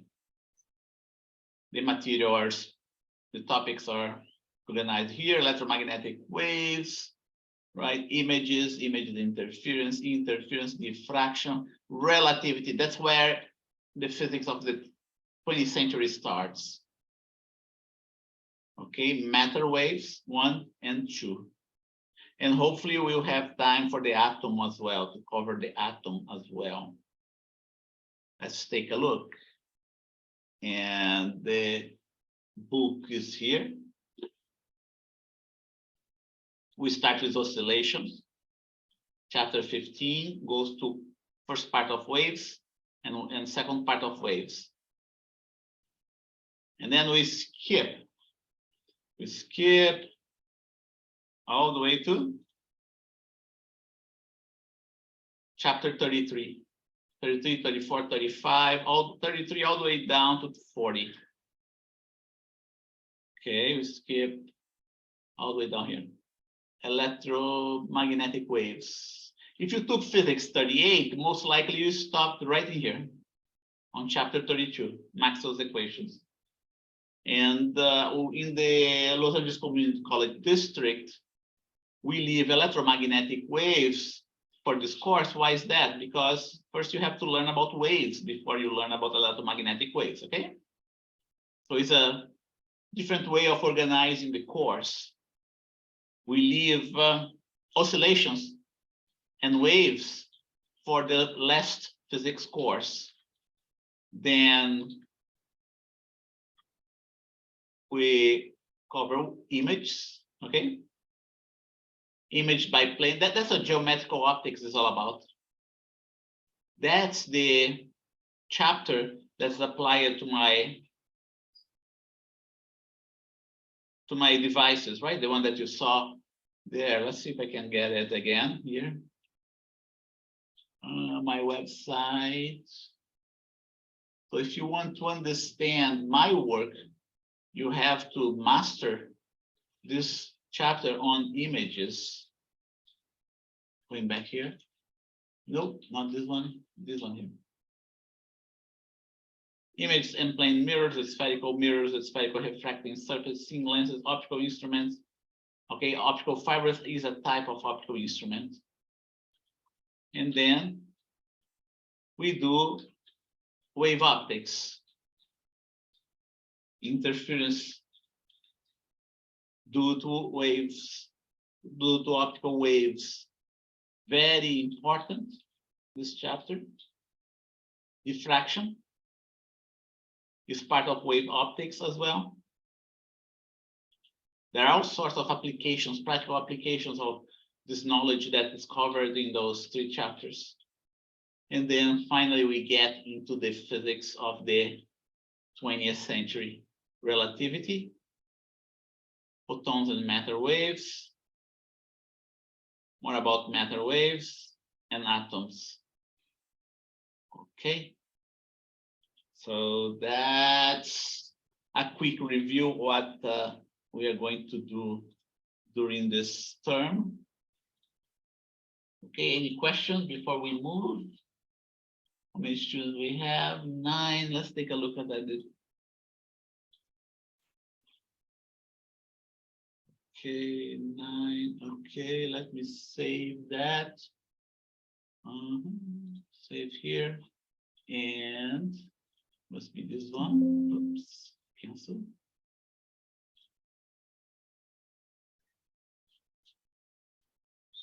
Summer 2023. That's good. P39 roster.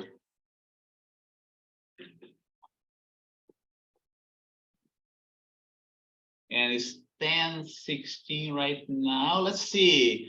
I want to go back to you folks. Alex, did you manage to access Wiley Plus and Canvas?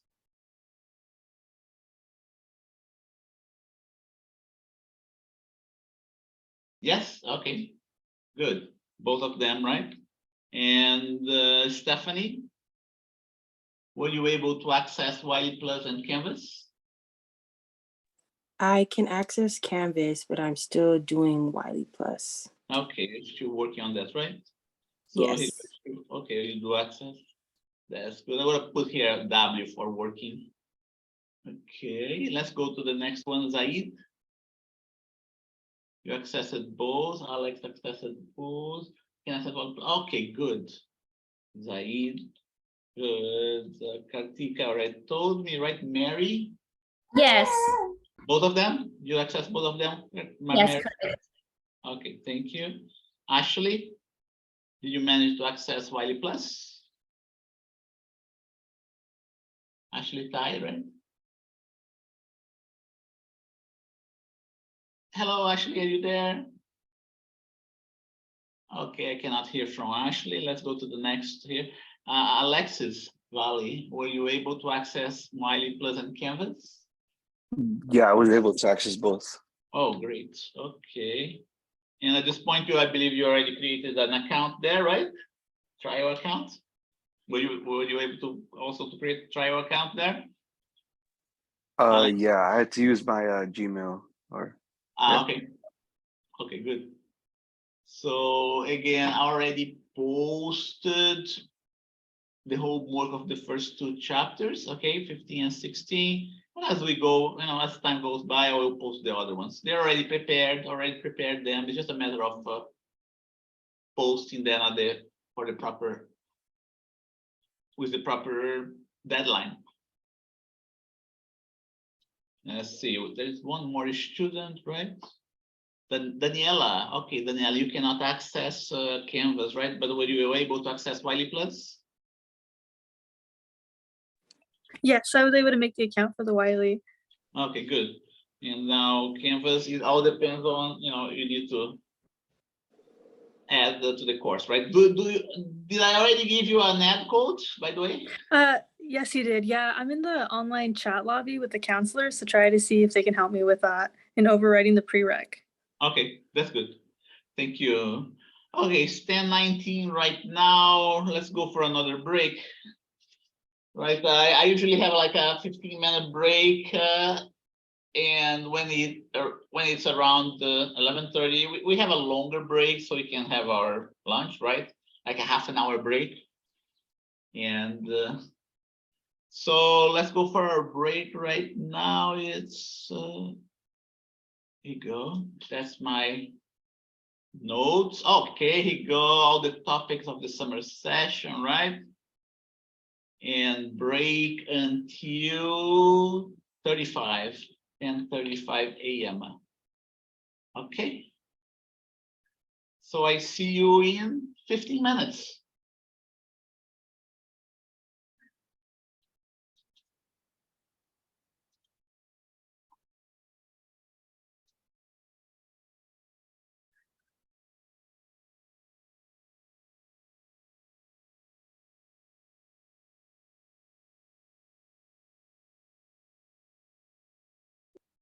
Okay, I'm back here, and I was able to add a link from the syllabus page.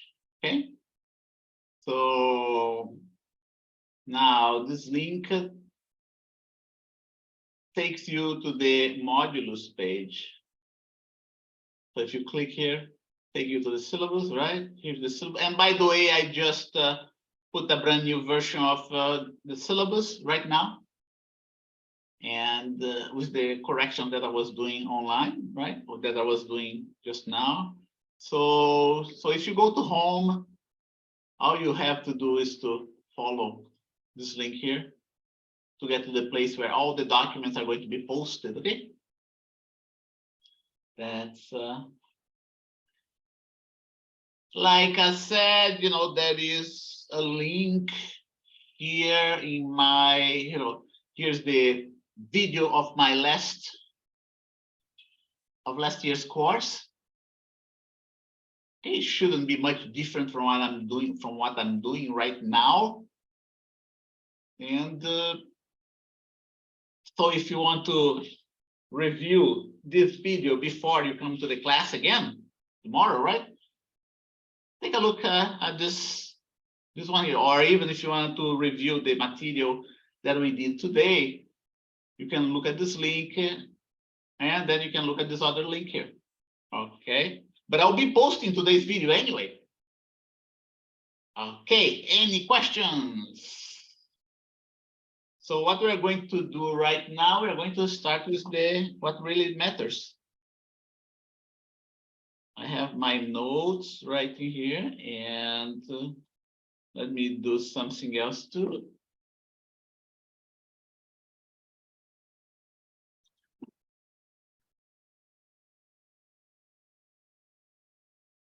Okay, here are my notes that are sold there in Amazon.com.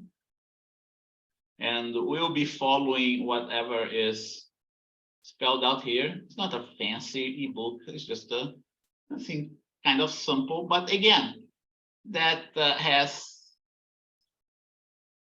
things that other books don't have. And then we have also my notes. I'm gonna make those notes available there in the website, in the Canvas website. But before we get into the material for oscillations, right? I just like to remind my students how physics is put together, how physics is organized, what are the building blocks, what are the core ideas of physics that give rise to everything else. Okay, if you took the course with me, you should already know about that. If you didn't take the course with me, most likely you are not exposed to this piece of knowledge. Okay, so physics are organized around three basic ideas, three core concepts. The basic quantities, what we call the basic quantities, the primary definitions.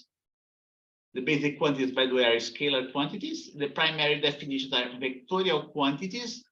And then we have the laws of physics. All those three core ideas must be memorized. Everything else comes from those three core ideas of physics. It starts simple like that. It starts simple with only three ideas. And everything that comes out of those three ideas explain a great deal of the universe. Explain how planets go around the sun, explains how objects the motion of objects, and how engines work, explains how buildings have to be built so they don't fall down. All this, everything that you know about sciences and engineering is encapsulated into those three ideas. There are consequences, okay? And there are consequences, not just those three ideas, but there are consequences, everything else that we know. There are 7 basic quantities that I hope you have already memorized. There are 2 primary definitions. That's not difficult to memorize. And then there are at least, 11 laws of physics. I'm going to go into the details. What are those basic quantities? Okay. Those basic quantities are the basic quantities that we grow up with. When we grow up very little, we learn about the idea of length. We learn about the idea of time. We learn about the idea of mass. According to this to those quantities, to those basic quantities, all those 7 quantities are independent of one another, should be independent of one another. Einstein proved otherwise, okay, although Einstein proved otherwise, but for the sake of the course, of this course, it's okay to think along those lines. Then those are the ideas, the basic quantities in mechanics. The basic quantities in thermodynamics are the temperature and the amount of the substance. So we're mostly familiar with those 1, 2, 3, 4 quantities, right? We grow up with those 4 quantities, and then we learn about the other ones later on. Amount of a substance when you take chemistry for the first time, which is the mole, the unit of mole. But we are also exposed to the idea of electric charge, especially in countries where the weather is very dry, okay? And the luminous intensity, brighter or weaker. Now, a source can be brighter or not so bright. The brightness of a source is measured in terms of the SI unit called candela. So remember that 7 basic quantities: meter, second, kilogram. The units are the meter, second, kilogram, Kelvin, mole, Coulomb, and candela. Okay, that's how physics starts. Well, then, in addition to the basic quantities, we also have the primary definitions. Notice the difference between the basic quantities and the primary definitions. The basic quantities are scalar. The primary definitions are vectorial, are quantities that are vectorial. So what are those primary quantities? So the first one is the position. In the one-dimensional space, we denote the position by the letter x. In the three-dimensional space, we denote the position by the vector r. And their units are meter as well. Position is nothing but something that's represented by a Cartesian axis of coordinate with an origin and different values of position. Position can be negative or positive, whereas length is always positive, right? That's the important difference between position and length. Position can be both positive and negative, and it's vectorial. Length is always positive.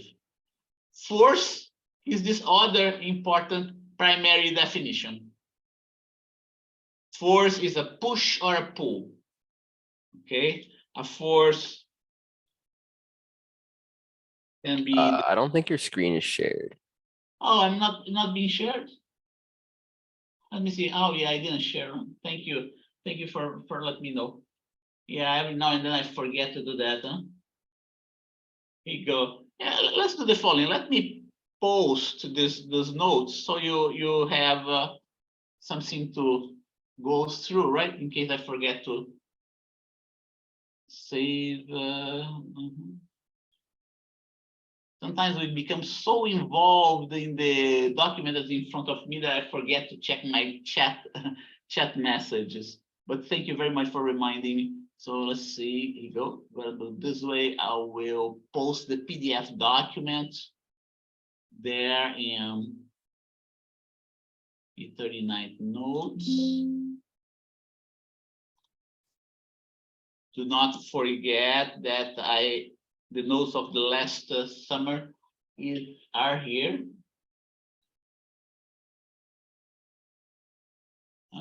Saving. Let's go back here. Leave student view.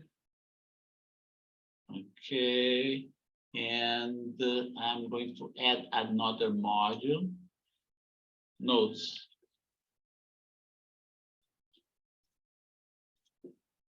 Okay, and I'm going to publish and go to files here. So we're going to add a third PDF document. 00 P39 notes. And going back to Now I can go to home, right? Go to home and click on syllabus. And it goes to my notes. Now I'm gonna add this course, file. Here you go. Now you can access those notes. And okay, so let's review, right? I'm going to just repeat what I said before. So there are 3 core quantities in physics. Make sure you memorize them. Basic quantities, primary definition, the laws of physics. There are 7 basic quantities, 2 primary definitions, and I would say 11 laws of physics. Although, although there are more, not I would say 13, okay? Not, let's see, 3 laws of mechanics, 4 laws of, okay. There are 11 laws that you have learned so far, okay? 11 laws that you learned 3 laws of mechanics. Actually, people say that 4, right? But in reality, the 3 laws of motion are in reality 2 laws of motion. The first law is special case of the second law. That's why I put 3 here. But it's what? 2 laws of motion and 1 law of universal gravitation. One law of universal gravitation. In thermodynamics, we have 4 laws with 0 laws, first, second, and third. And in electricity and magnetism, you have 4 laws. So far, you have seen only 11 laws of physics. But there are more. This course will cover more laws.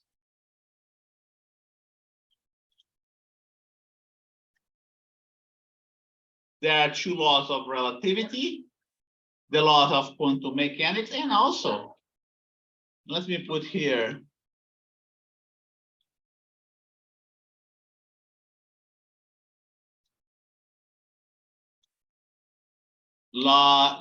geometrical laws, geometrical optics laws, the laws of geometric optics, the laws of geometric optics. We say that there are 2 of them. We're going to cover geometric optics in the chapter about in the chapter of images.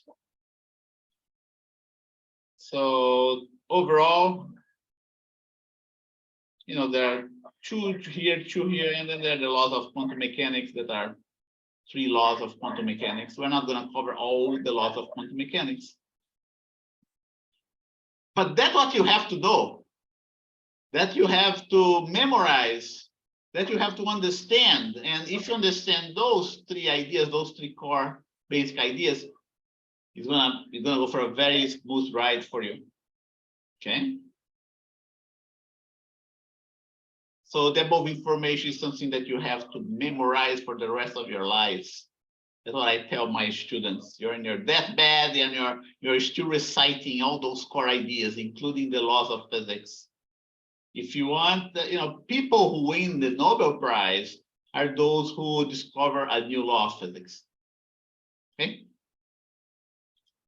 If you discover a new law of physics, you're going to win a Nobel Prize. Right now, at this moment, scientists are trying to formulate all those laws that you see right here into a single one. Okay, the law of everything.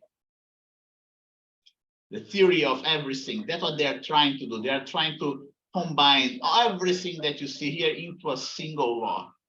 It's not easy. It's very difficult. Come up with a single statement that explains the whole universe. Okay. So from the primary definitions, we end up with the secondary definition. We end up with the tertiary definition and so on, right? One example of secondary definition is the displacement, delta x, which x final position minus initial position. Another type of definition, which is a tertiary definition. It's tertiary because it involves a secondary definition plus a primary definition. is the average velocity, and so on. Okay. Keep that in mind. I always remember that my students at the very beginning, whether it's physics 36, whether it's physics 37, whether it's physics 38, whether it's physics 39, at the very beginning of the course, I always present this table to them. But what we have to do now, we have to talk about oscillations. Okay. And there's a reason why we study oscillations. There's a very good reason we study oscillations, because there's a very important practical application of oscillations. And this important application of oscillation is a timepiece, is a watch, something that keeps time, a device that keeps time, that measures the passage of time. Okay, one of the most important contributions to mankind was the use of a pendulum in a timekeeping device. Okay, that was a huge, the invention of the use of the pendulum in a timekeeping device was a huge advancement.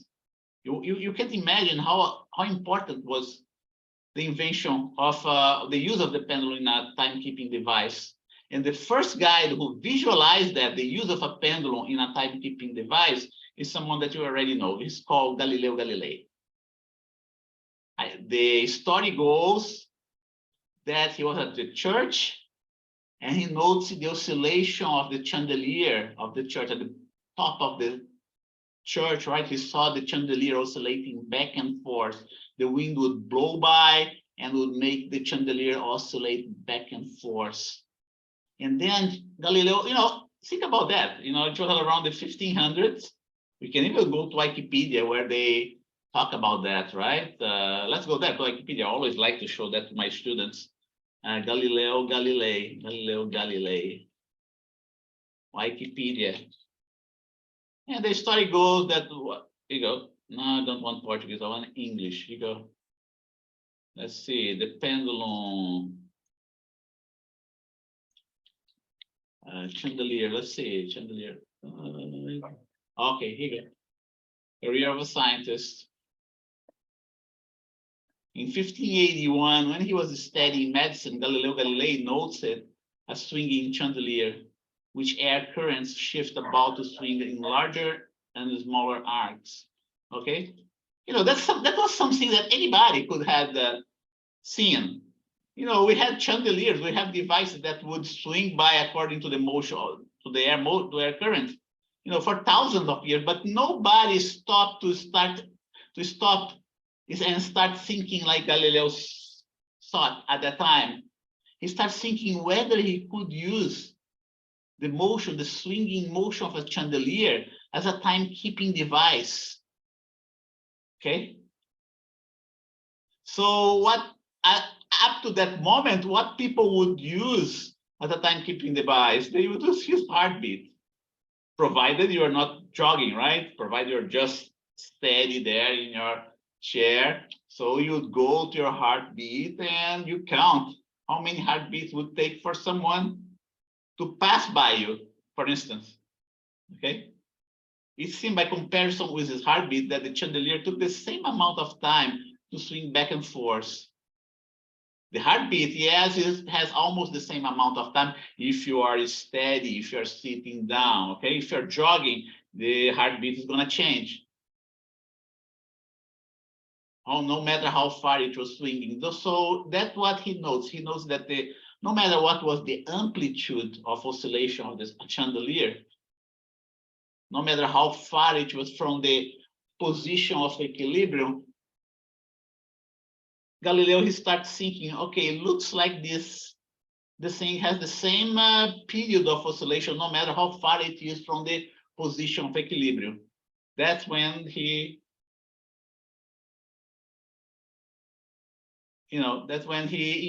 he starts thinking that the pendulum, right, would be a very good device to keep time.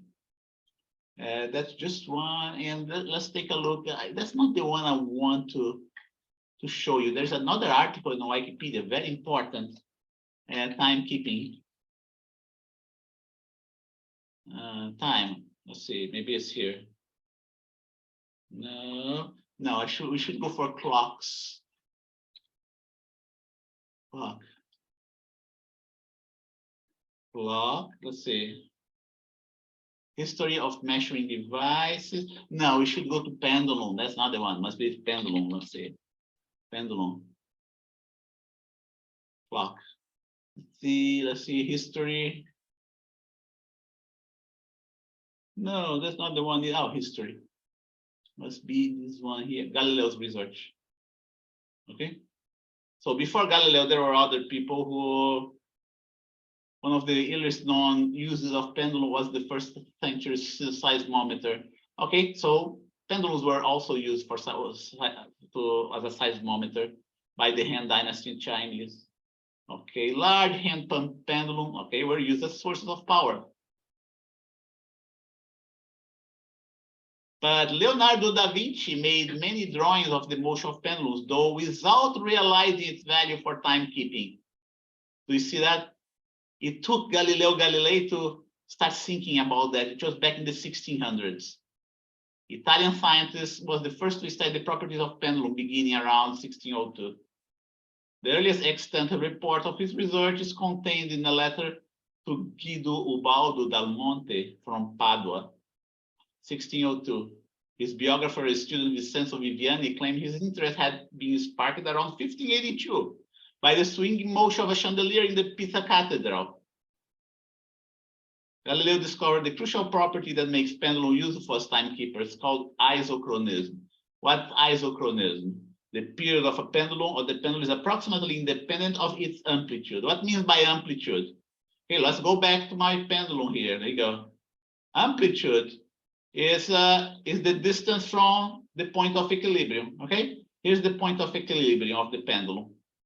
The largest angle that the pendulum makes with the vertical is called the amplitude. Here's the position theta.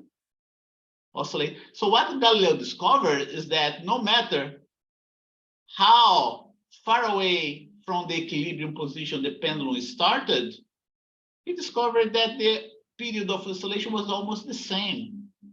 Okay, almost the same, and we can even derive that. Okay, look, take a look at this pendulum here. With one amplitude, another amplitude, another amplitude, and another amplitude. Okay? It's not that the period of the pendulum are exactly the same. No, they're not exactly the same. They're almost the same. They're almost the same. So the period of this pendulum is going to be almost the same as this one, almost the same as this one. When we study very carefully the motion of this pendulum, what do we discover? We discover that the period of the pendulum gets longer as the amplitude increases. That's what we discover. But if you keep within a range of angles, those two pendulums here, they have almost the same period of oscillation. And period of oscillation is meant, what is meant by period of oscillation is how long it takes for the pendulum to move back and forth to the initial position, okay? Say this one is the initial position. You time how long it takes for it to move back, to move back to the initial position. That's the period of the pendulum is. Okay. So that's very, here you go. And then Galileo Galilei, the story goes that he set himself to create a timekeeping device that was based on the motion of a pendulum. Okay, that's how the story goes. But he didn't live to see his invention come to fruition. But he left this knowledge for someone else to pursue his ideas. Okay, first was Galileo himself who tried to do that, and then he was helped by his son Vincenzo. Okay, in 1641, Galileo dictated to his son Vincenzo a design for a pendulum clock. Okay, so at that time, Galileo was already an old man. he was already blind because he used to observe the sun through his telescopes, and he became blind because of that. And he needed the help of his son. He had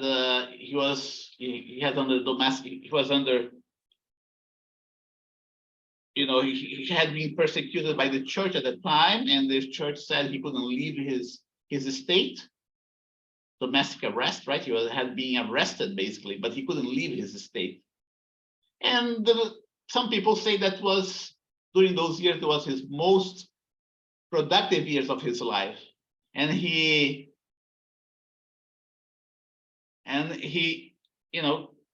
got help from his son to design a pendulum clock.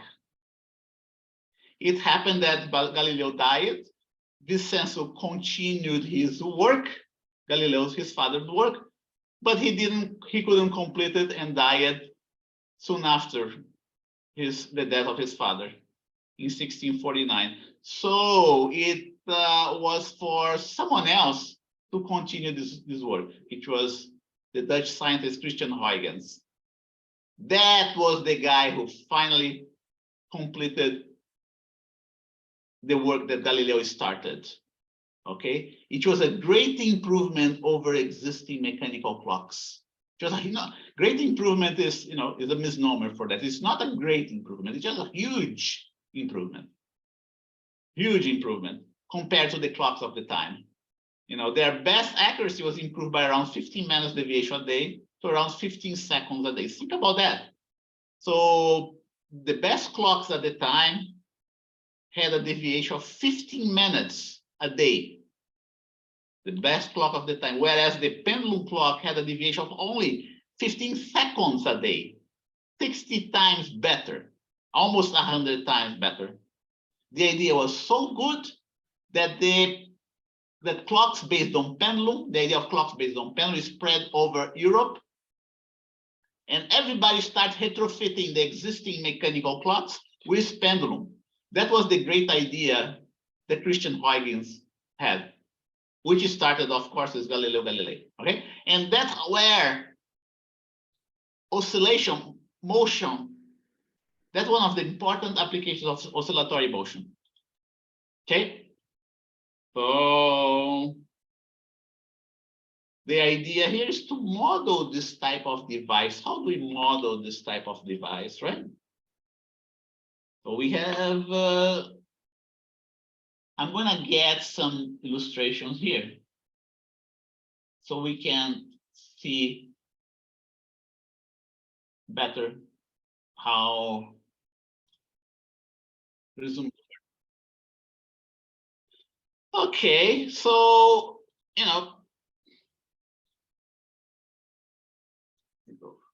oscillatory motion. Okay, there are different devices that can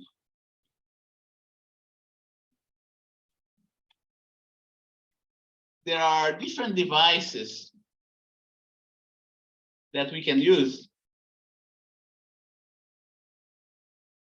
to duplicate oscillatory motion.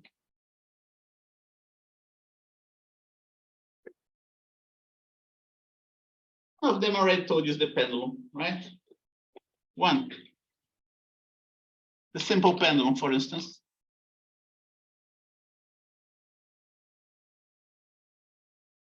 There's a bob, a point mass,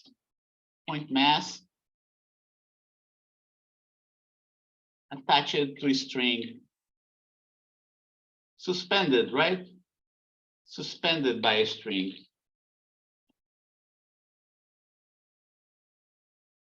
And then we have another type of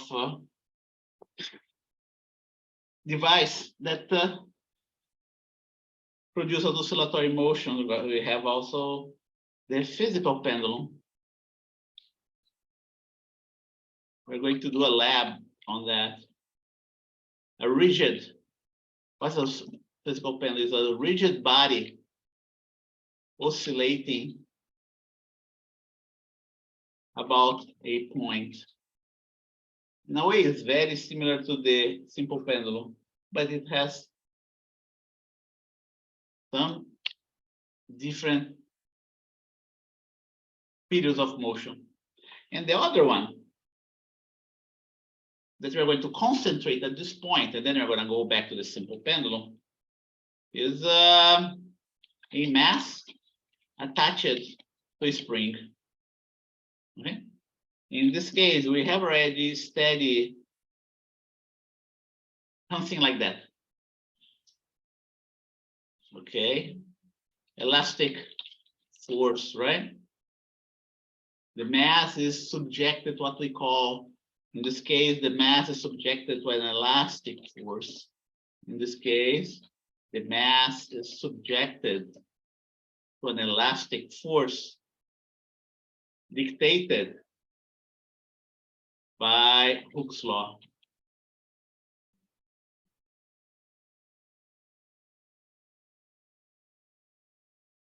In this case, the motion, right? The motion of the mass is subject to an elastic force. And this motion is dictated by Hooke's law. So let's start with this one first. Let us start with the case, with the third case. And then we can revisit the simple pendulum and the physical pendulum, okay?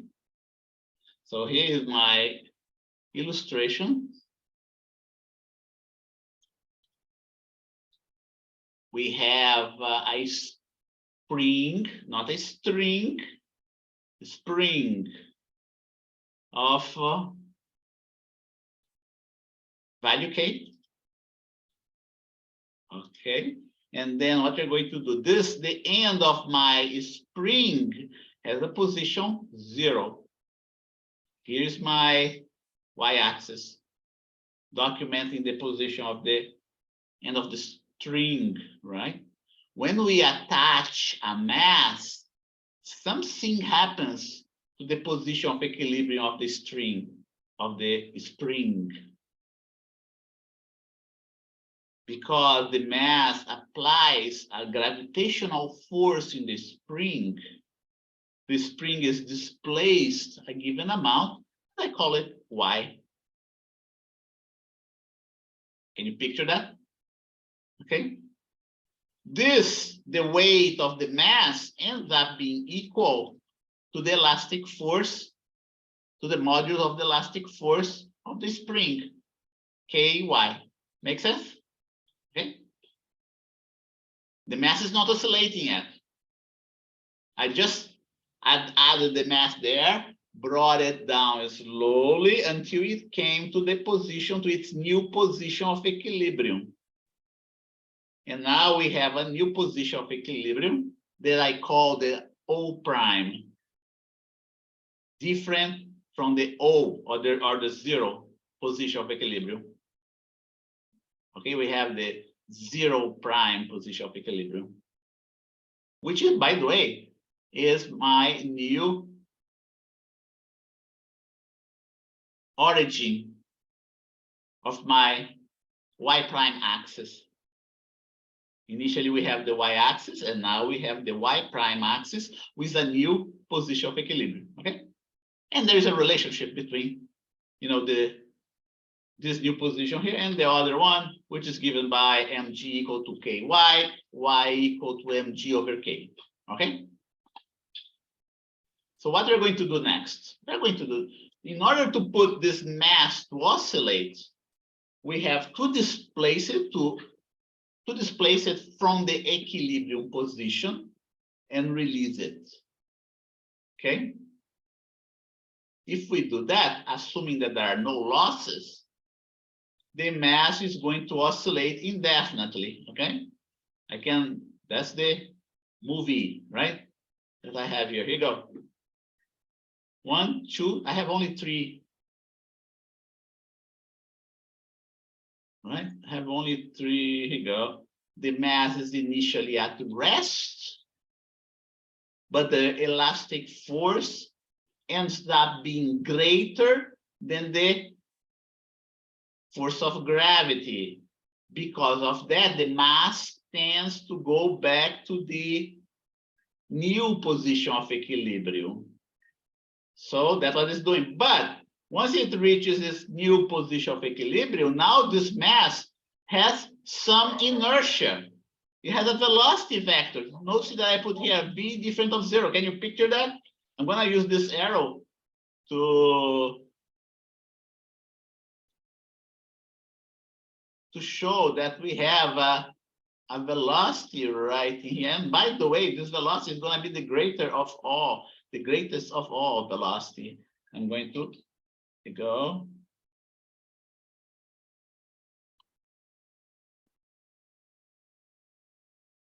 Velocity.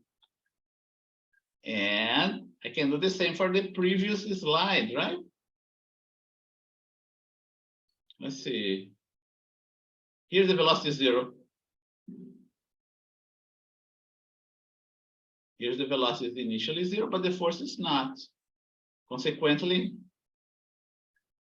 the acceleration, because the net force is not 0, the acceleration is going to be different of 0 as well. That's why I put acceleration here. In the next slide, where the mass is passing through its position of equilibrium, the acceleration is going to be 0 because the net force is 0, but because of the inertia of the mass is going to overshoot its position of equilibrium, right? And we can have, here you go, we can have another velocity vector here, which, by the way, is going to be shorter than the previous velocity vector. Can you picture that? The acceleration that was positive became negative. The mass is going to reach an amplitude value, which is exactly this one, right? Minus y prime. Let's see what's going on. Oh, I'm sorry. Let's see. The velocity here is 0. Yeah, the velocity here is 0 because it's the amplitude value, right? Y prime here and minus y prime here. And then it's going to repeat its motion all over again.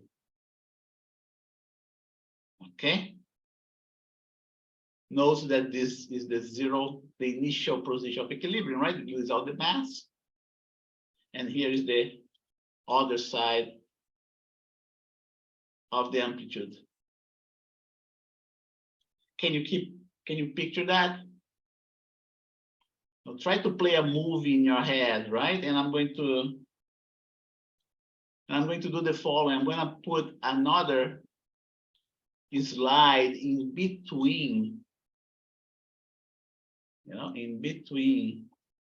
It'll take a little bit of time, right? Let's see.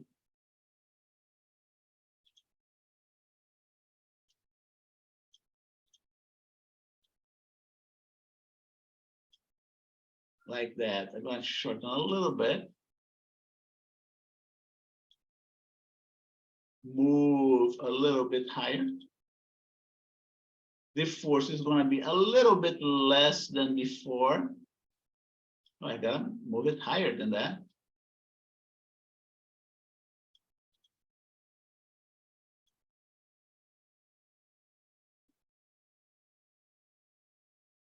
And now the new position is somewhere in between what we had before. Let's move a little bit higher. I wanted this mass to be midway, right here. That's where I want this mass to be.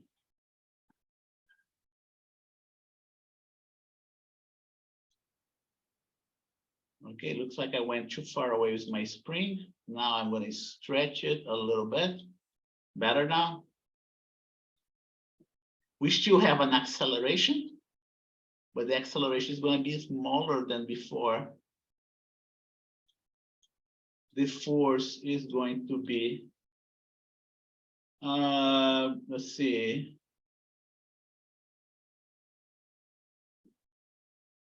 I'm going to call this one y2 prime.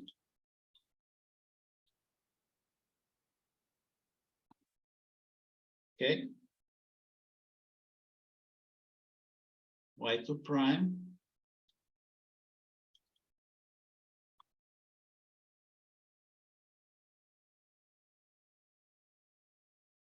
That's going to be the force.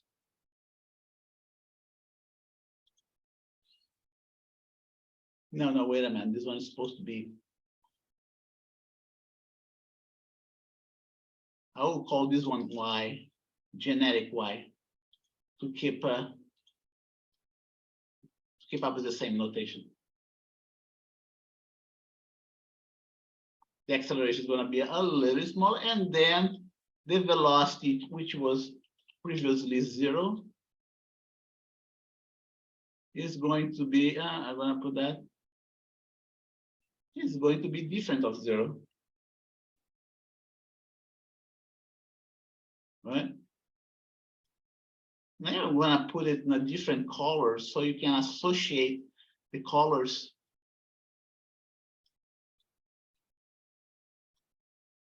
With the,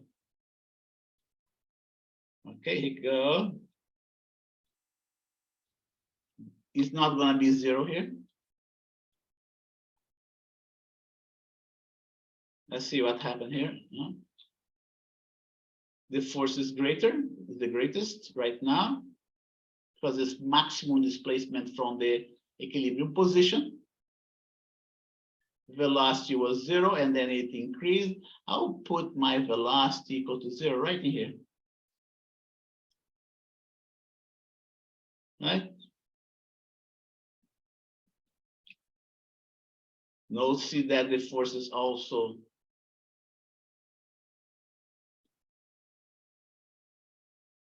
increasing. Let's see, V0.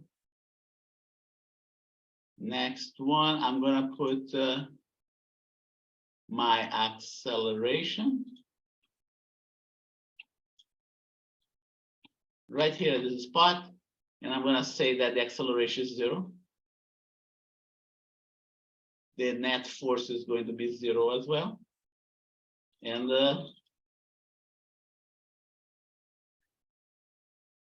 because ky is equal to mg, right?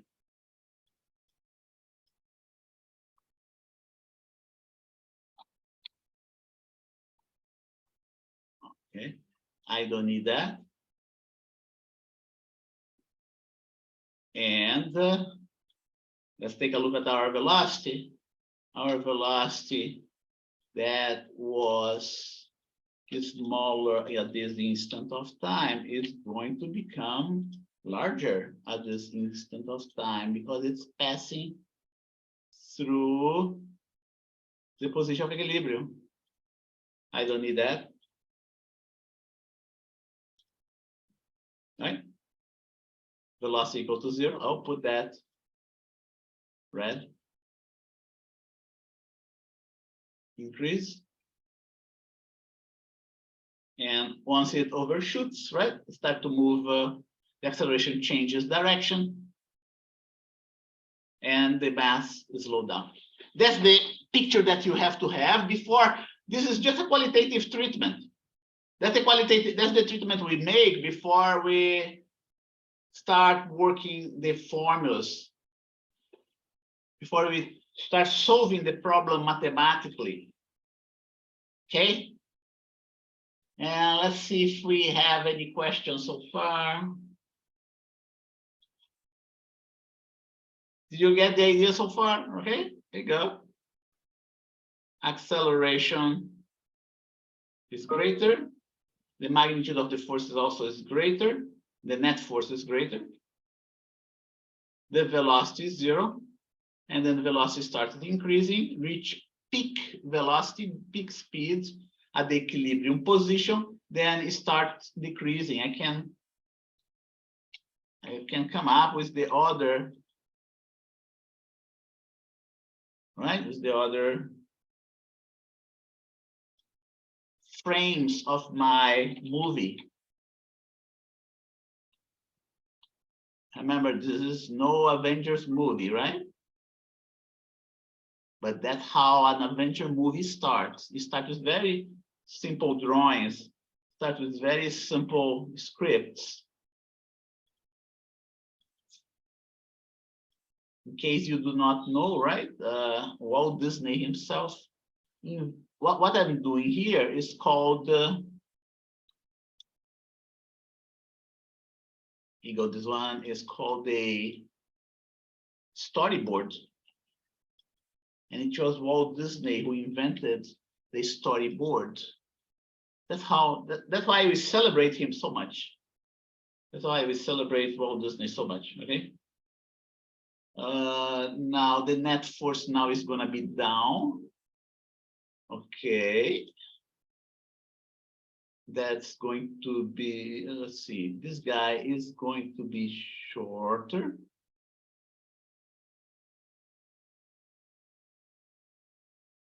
Mg doesn't change.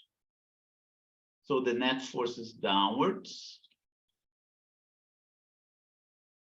Let's see.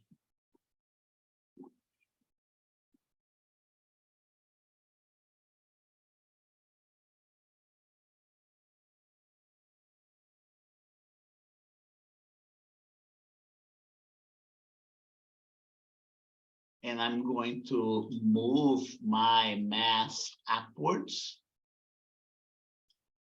So to get another frame of my movie.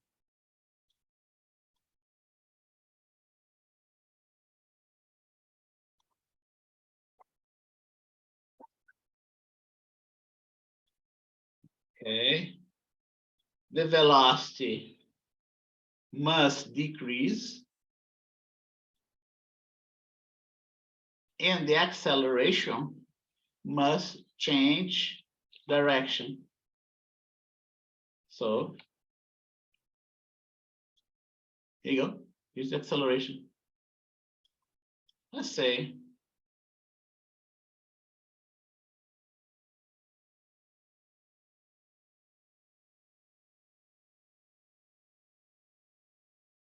okay, here you go. Like that. 11:25 right now. Okay, so let's take our break again. And what I want to do right now, I'm going to give you, when it gets to 11:25 or 11:30, we're going to have a half an hour break. So we can have our lunch, okay? Yeah, let's see.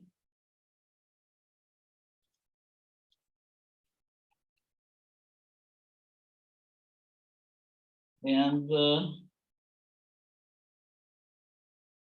so go dictated by. Okay, this we start. Let's start with the third case. Okay,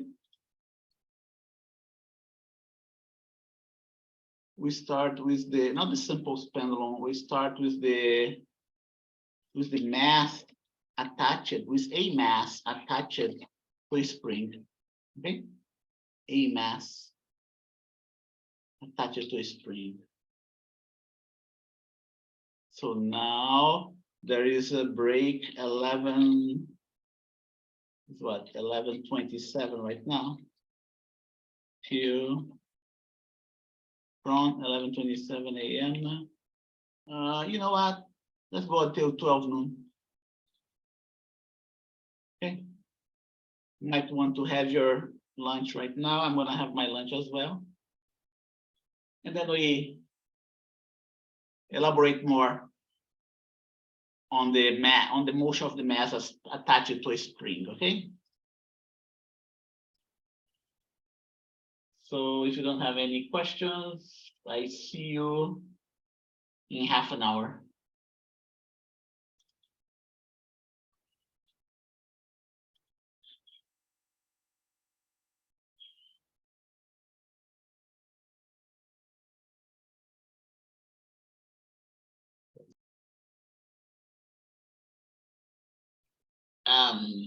I am back here, and we are talking about the simples of all types of oscillatory motion. The simples of all type of oscillatory motion is the one that you have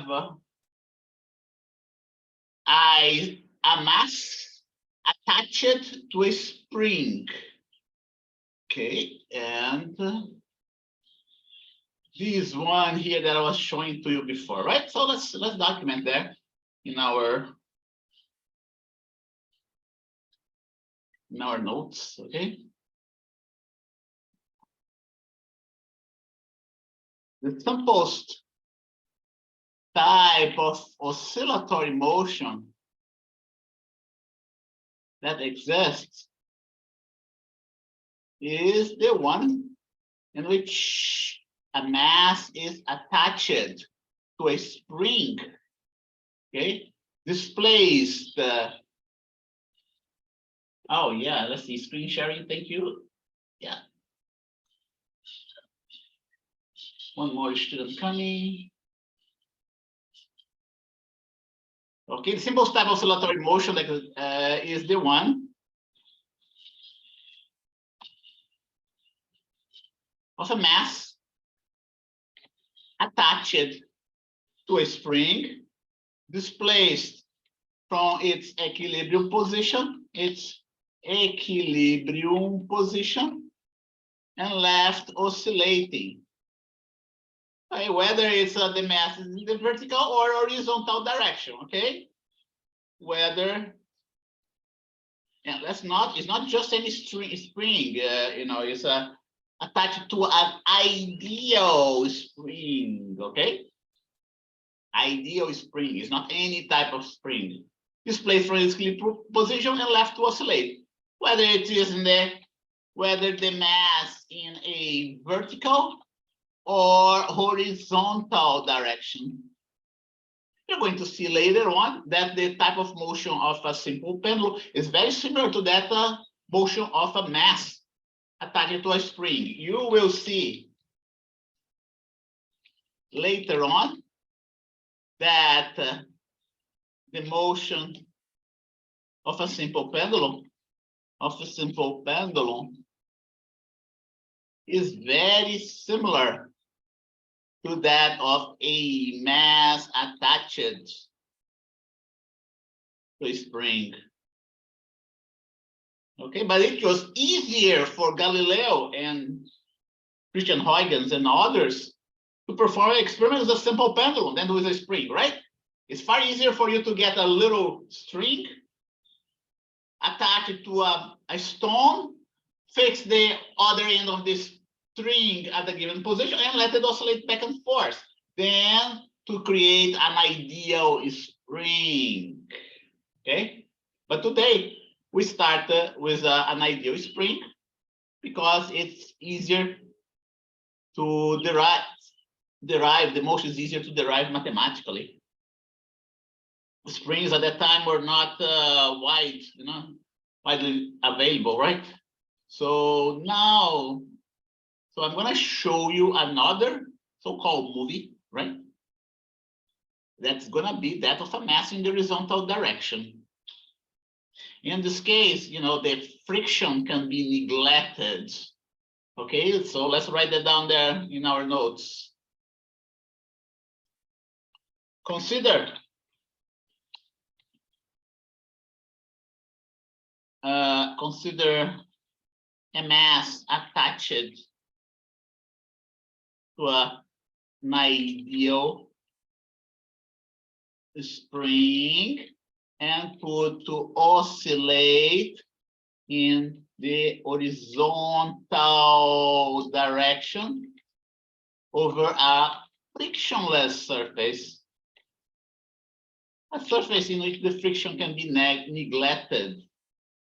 And that's what we have here. Okay, not this one, the other one, this one here. So here you go. We have this mass attached to the spring. I measure everything in such a way that the mass is positioned exactly at this place when the spring is not stretched. The spring has a constant K. And then at this very moment, the net force in the mass is 0. The net force in the mass is 0. The mass is at the equilibrium position, and it would stay at the equilibrium position if I don't do anything to it. However, I want to put this mass to oscillate. And for this reason, I'm going to apply external force. take it out of its equilibrium position. Here's the position X naught. Okay. Release it and left to oscillate. That's what we're going to do. Okay. So here you go. You're going to visualize in a qualitative fashion what happens to this mass. The initial velocity is going to be 0. Here's the velocity, and here's the acceleration. At this position of maximum amplitude, the force applied to the spring is going to the force applied to the mass is going to be maximum. Okay, it's not net force equal. That's gonna be, oh yeah, external force. Okay, external force is equal to 0. That's correct. I stretch it, right? What did I do? I stretched the spring. Okay, release the spring and left it to oscillate. At this very instant of time, I call it t equal to 0. The velocity, initial velocity is 0. The force that the spring applies to the mass is maximum. Consequently, the acceleration has to be maximum. And as the mass oscillates, as the mass moves about the position of equilibrium, right? The force is going to decrease. At the position of equilibrium, the force that the spring applies to the mass is going to be 0. But because the mass has some inertia at this instant of time, it's going to overshoot its position of equilibrium. Because the force that the spring applies is 0, the acceleration is going to be 0 as well. But the velocity is going to be maximum. And then, because the mass is going to overshoot its position of equilibrium, then there will be a force applied in the other direction on the mass. And the acceleration is also going to be in the other direction. Notice that the velocity is going to be opposite to the acceleration. Okay, at this instant of time. At the moment of maximum compression of the spring, the velocity is going to be 0. Can you picture that? We're going to derive all of that mathematically. The force is going to be maximum.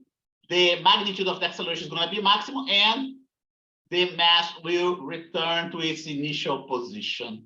Okay, and that's what happens, you know, when we have a situation like that. The mass keeps oscillating indefinitely, provided, of course, the frictional force is negligible. Provided the frictional force is negligible. What we're going to do next, we're going to analyze mathematically what happens to this spring, okay? In order to analyze mathematically what happens to this spring, we have to do exactly what we did before in physics 37. We have to find out, we have to come up with a free body diagram of this object. You already know that there is a force that the spring is applying. I'm going to take out the acceleration now. I don't need the acceleration right now.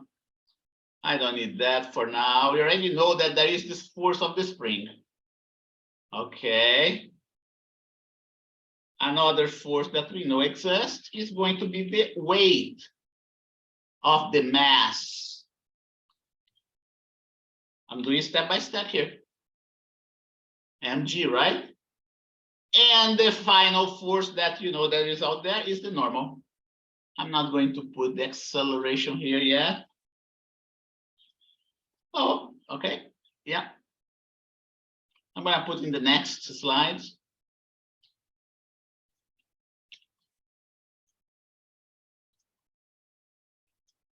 Like that. Okay. And then we're going to apply Newton's equations of motion, Newton's second law. Let's do that. There is no more forces here applied to this mass. The frictional force is negligible, so there is no, no frictional force here applied to this guy. So let's go there to our equations and right here. Let's see if I can get, okay, I'm going to do that here. Okay, that's what I'm doing right now. Find the equation of motion for mass. attached to a spring of constant K. The amplitude of motion is x naught, and the mass moves in the horizontal direction. There is one more thing that I have to put in there. I'm gonna copy that stuff.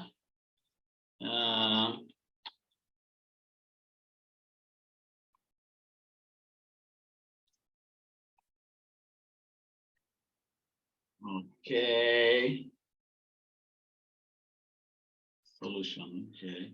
Example: find the equation of mass attached to a spring of constant K. The amplitude of motion. Okay, the frictional forces are negligible. Am I okay? So we have to use net force applied to the mass. Okay, use Newton's second law of motion. Here you go.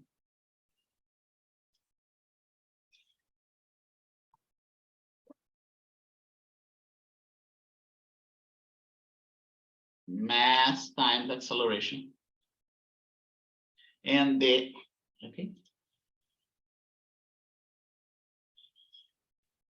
okay. So we're gonna go that, yeah, we're gonna do that. It's already here, it's already split it into X and Y components, okay? But if you want to put that, we can do that. Here you go. Net force along the X direction, right? Plus net force along the Y direction. We can do that too. Yeah.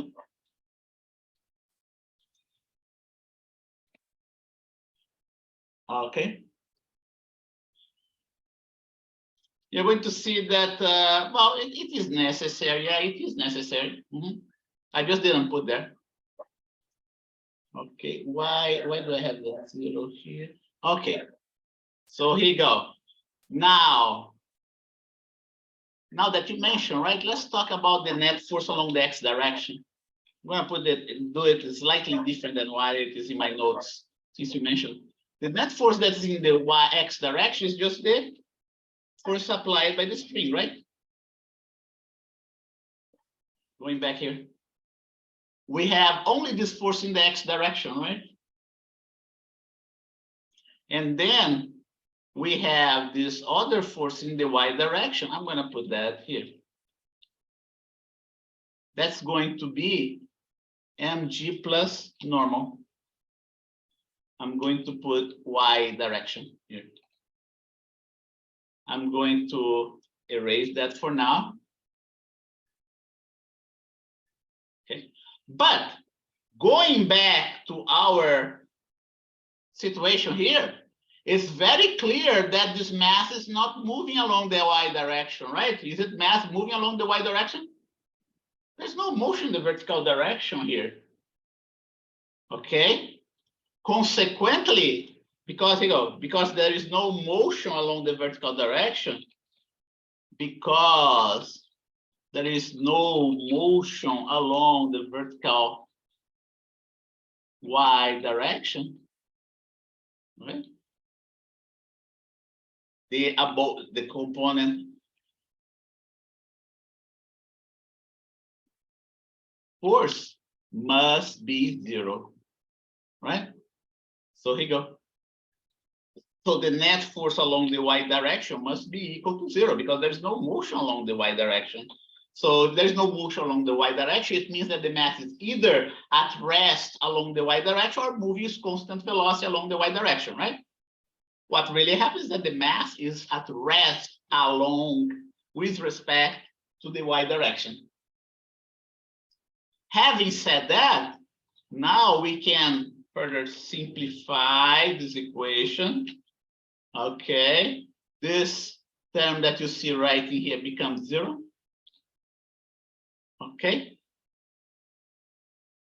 and the only component of force of the net force that is left is the component of the force along the X direction. I'm gonna do. Yeah, we can do that. We can consider that.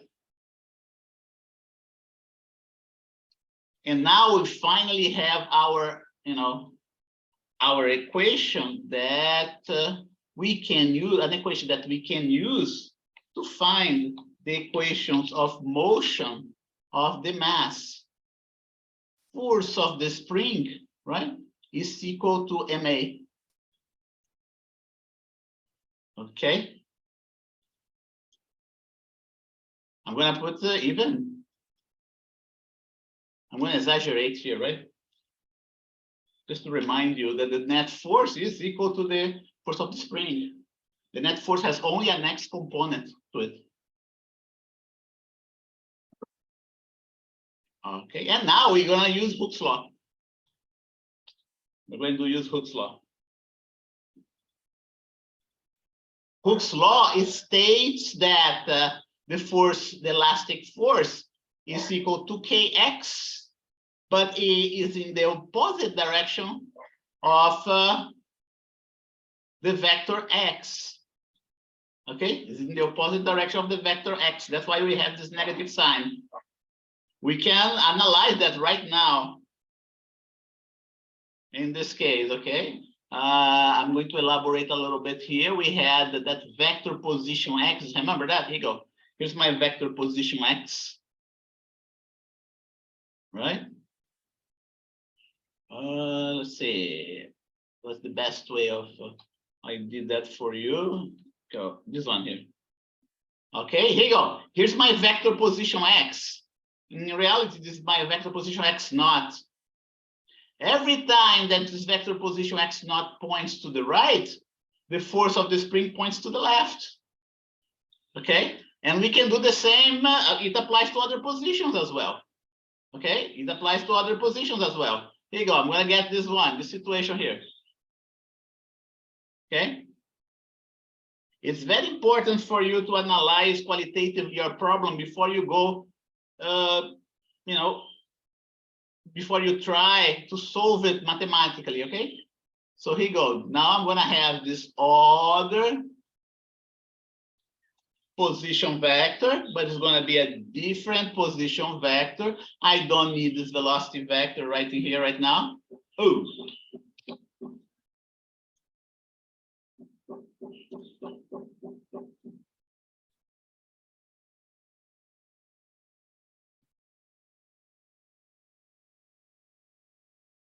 Good, this one.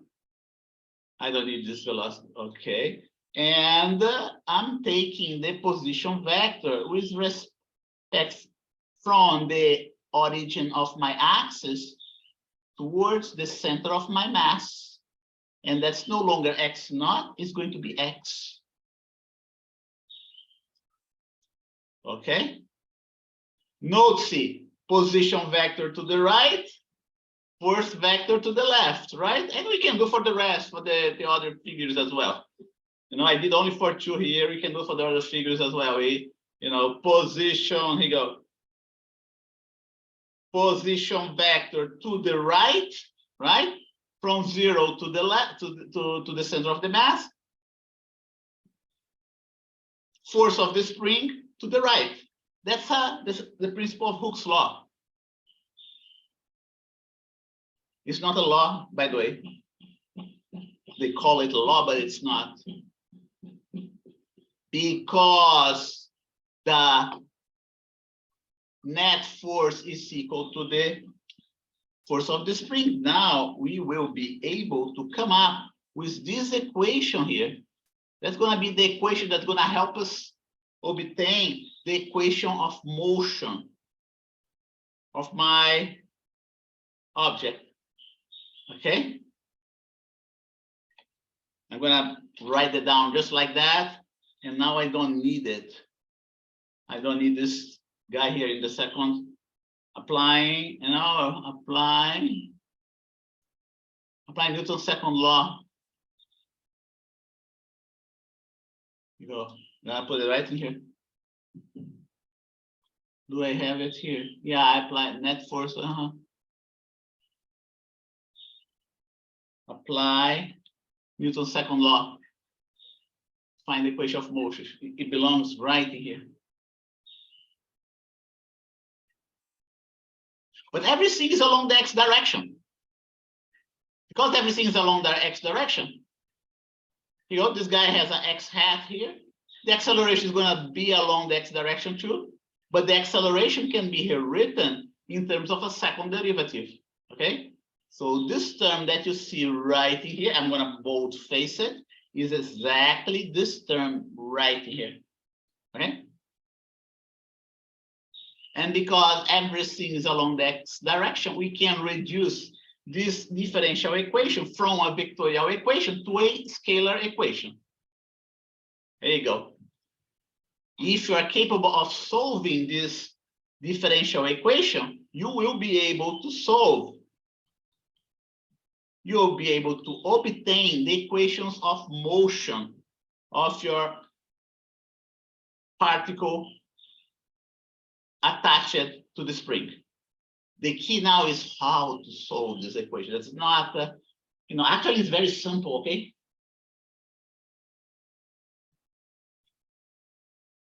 It looks difficult, but actually it's very simple. It's not that difficult at all.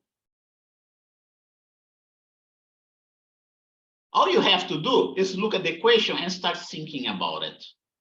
Start thinking about this equation and start thinking about what you know. Okay, let's start with a different type of equation, but it's a little bit similar. It's not exactly the same. Suppose that we had an equation just like that. Okay, an equation that's just like that. You already know, we already know that is an exponential solution, right? Why is that an exponential solution? It's an exponential solution because there is, if you differentiate the exponential once, you are going to get a constant time the exponential as well, right? Okay, this first order, here you go. This first order differential equation, the solution, right? The solution to this first order differential equation is going to be an exponential solution. No problem here, right? But what about the second order? It's no different than this one here. In this case of the second order differential equation, we are saying that if we differentiate our solution twice, we get back the same solution times a constant. What else behaves like that but a exponential equation, right? Let's try the solution. Let's try the solution. And even better, I'm going to go even further than that. I'm going to go and say, let's try the plus and minus, whether it's a exponent is positive or negative. Let's try something like that. And then we substitute back in my original equation.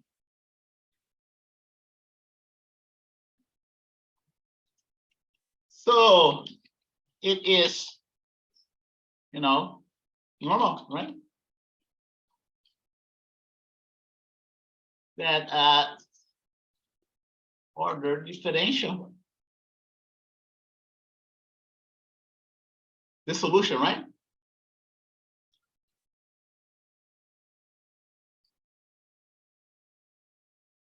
Will also be an exponential. So let's see if it's, so in order to make sure whether it's a solution or not, we have to try it. And I'm gonna, let's say is a not exponential plus and minus at. We differentiate it once. Okay. I'm being a little bit more complete here. And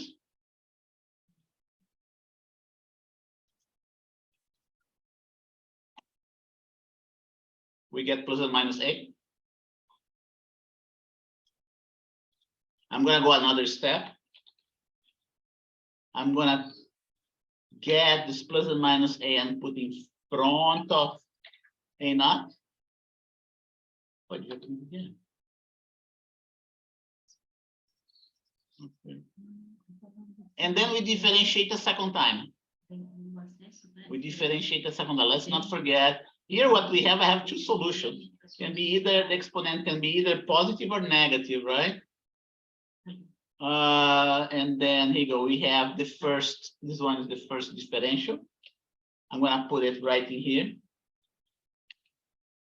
And then we must have the second time we differentiate the exponent.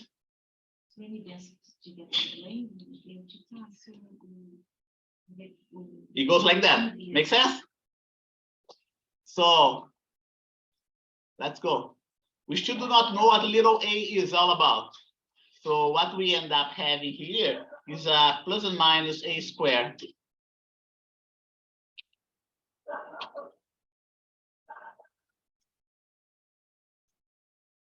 Plus and minus a squared. But plus and minus a squared is nothing but a squared. When you square the plus a, you get a square. When you square the minus a, you still get a square. So you end up with something like that. So now let's put it back into my differential equation and let's see that we still can get a solution. Okay. Here you go. The only thing that's different here is the plus and minus. Plus and minus. I am substituting the second derivative. I'm substituting this term here in the second derivative. That's what you have. And I'm substituting this solution here in the x solution. In the x. Okay. A naught. So naturally, you know, a naught and this exponential disappear. Naturally, we find out that a square, the square of your number, is the negative of a positive number. K is positive, M is positive, right? And as a result, we conclude that this a, the exponent that goes in my exponential, must be a complex number. Here's the I here, the negative one, right? I'm going to do another step here. I'm going to do another step. Is going to be, I'm going to do like that. It's going to be minus 1, right? Times square root of k over m. And now we can rewrite the solution as, you know, plus and minus. Okay. Plus and minus. Like that.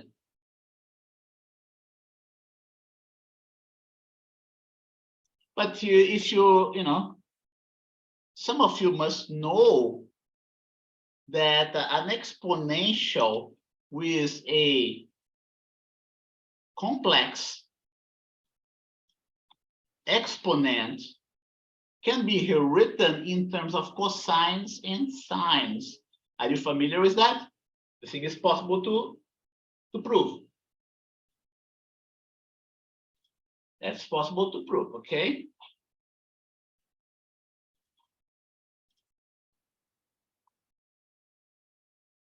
We know K, we know M, T is your independent variable. Okay, so we have those two solutions. One is with the plus, the other one is with a negative. So let's now apply the initial condition that we know.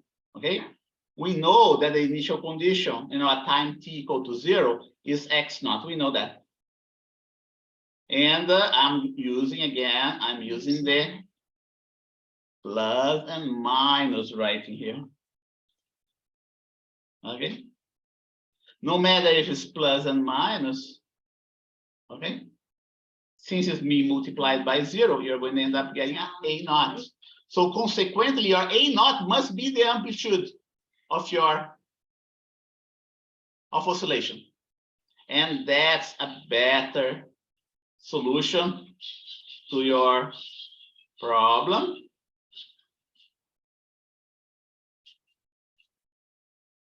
Okay, so this one is just a repetition, right? We don't need that. A repetition of what we did. And then there is another two initial conditions.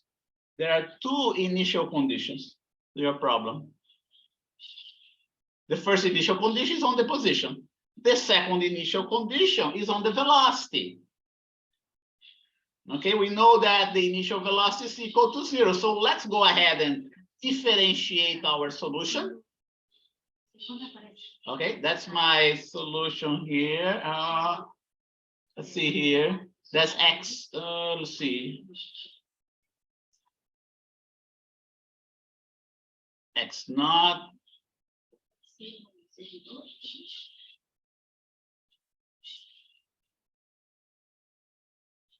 Yeah, okay, so let me get that. Oh.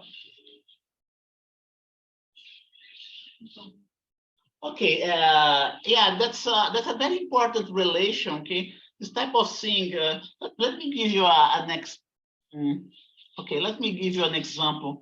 This is a complex algebra. This is, okay, Raymond, this is complex algebra. I'm gonna write that in a different way.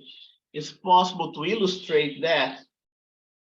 And that's also the,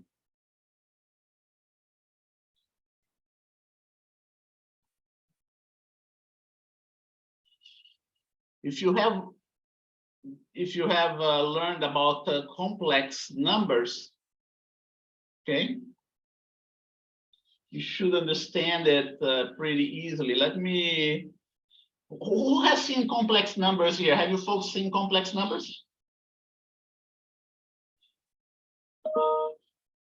Anybody here has seen complex numbers before?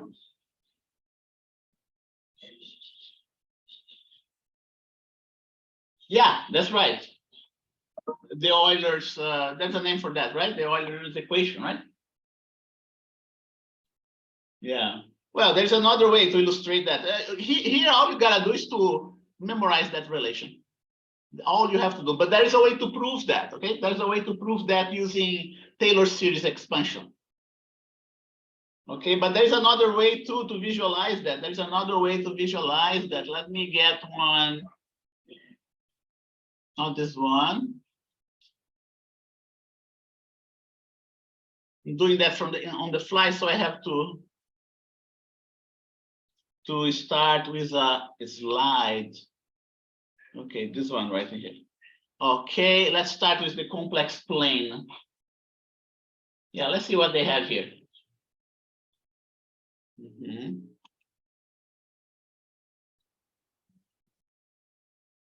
Yeah, that's one way. That's one way. Yeah, that's one way. But there's another way too. I like the graphical way. Here you go. This is another way to prove it. You can expand the sine and cosines in terms of a Taylor series, okay? And when you're, and when you combine the cosine with the I sine, you get an exponential IX, okay? That's one way, but there's another way. Let's see if they have the other way here. No, they don't have the other way here. There's a graphical way of showing that, of proving that. Let me. Okay, here you go. Here's the x-axis. I'm gonna call that the x-axis. I put y-axis here. It's supposed to be x. And then we can have the y-axis.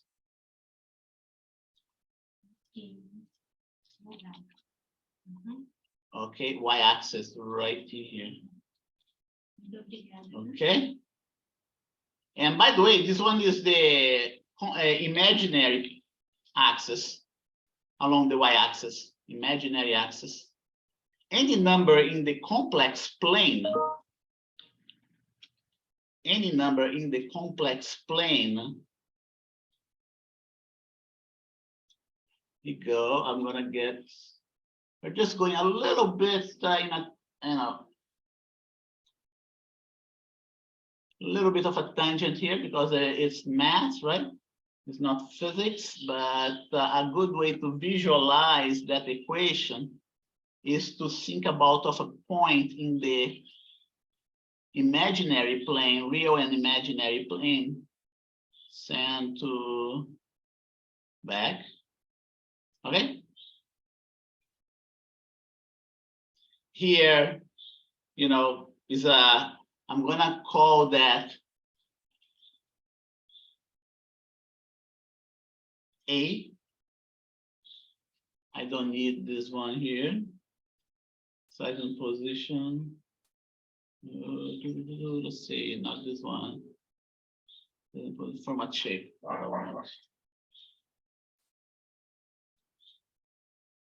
Go.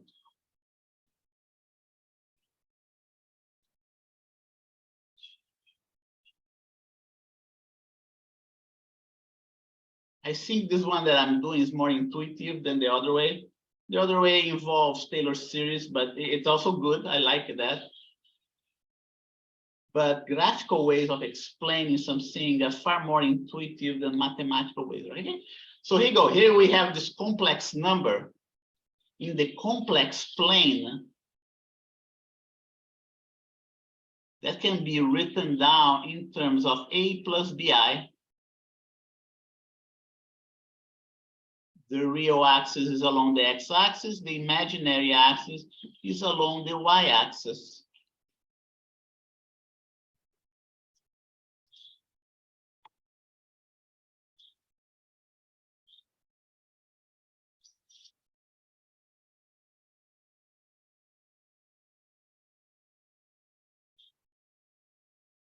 Okay.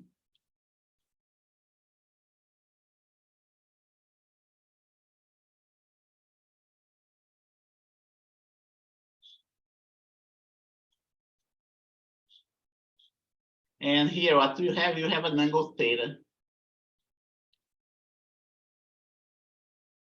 Angle theta. Symbol.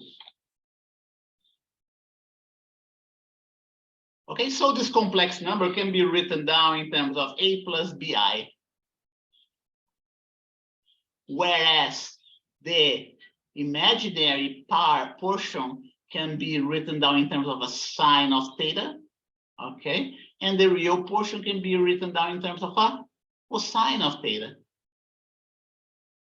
And the summation in terms of sine and cosine of theta, we call it the exponential I theta, okay? We call it the exponential I theta. That's I think that's the best way.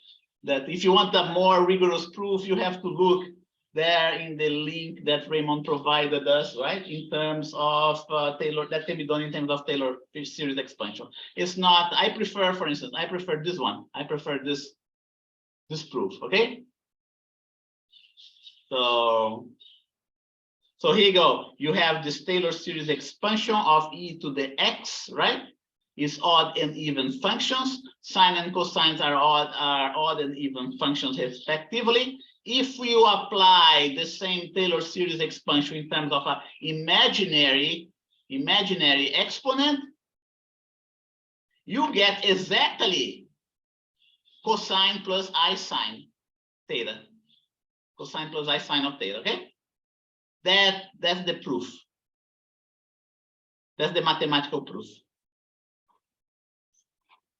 Once you believe that, all you have to do is to memorize that relationship that you saw. Okay.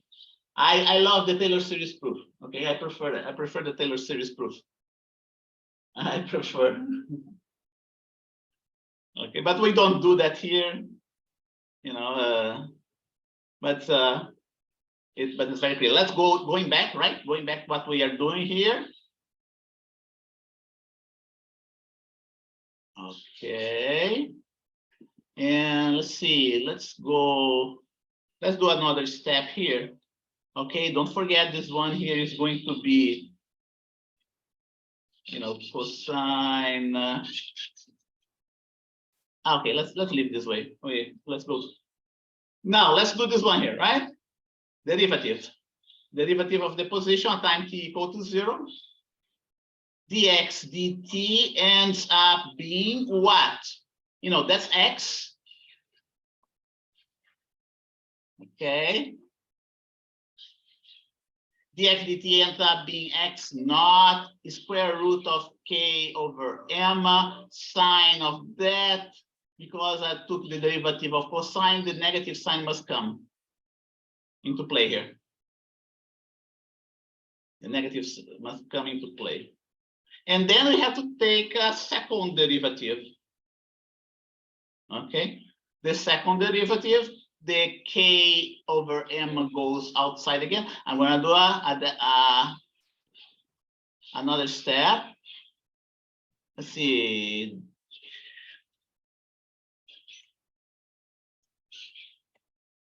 Right, that's the first derivative that you see here. So what I have to do, I have to apply another derivative to get the acceleration, like that. Okay. Let's do another step here. This one that I want to do. I want to do like that. I'm going to put my parentheses here outside, dx dt, and then all I do here is put d dt, right? ddt. Why am I doing that? Why am I doing that? Because I want to put that into my equation into this equation right here. Okay? That's why I'm doing that.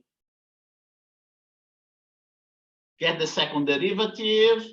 We are proving that that's the actual solution. Let's see. We get another in the next step. Okay, this x naught goes outside with the negative sign. Okay, I'm going to do another step. We do that because they are constants. When I differentiate, the sign becomes cosine with this term here in front of the cosine. You can do that yourself on your own, right? And finally, you get this solution that you see here. X naught k over m cosine omega t. Frictionless case. Okay. Put it back into that equation, and you're going to see that our solution, the solution that we obtained, is solution to our differential equation. Right here, right? A is dx d2, right? I'll put a second go. No, this one here. d2x dp2 x here. Okay. Negative cancels out with negative, right? Negative x naught cancels out with negative x naught. Km cancels out with km. Cosine cancels out with cosine, and we get this 1 equal to 1, which proves that that solution that I provide to you, that equation that I provide to you that I found, is solution to my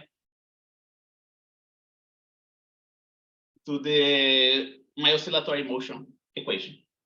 Okay, so consequently, let's see here. That's an example.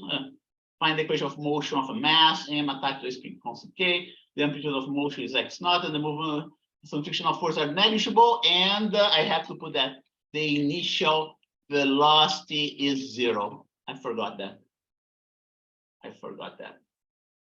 Initial velocity is 0. Okay, and here you go. That's the solution. Okay, now we will prove that this solution satisfies our original differential equation. Okay. 1248. Okay, and then let's see, can go a little bit longer. Let's see, we had a break. We had our break at 12 noon. Okay, let's go for another 15, 20 minutes. Any questions?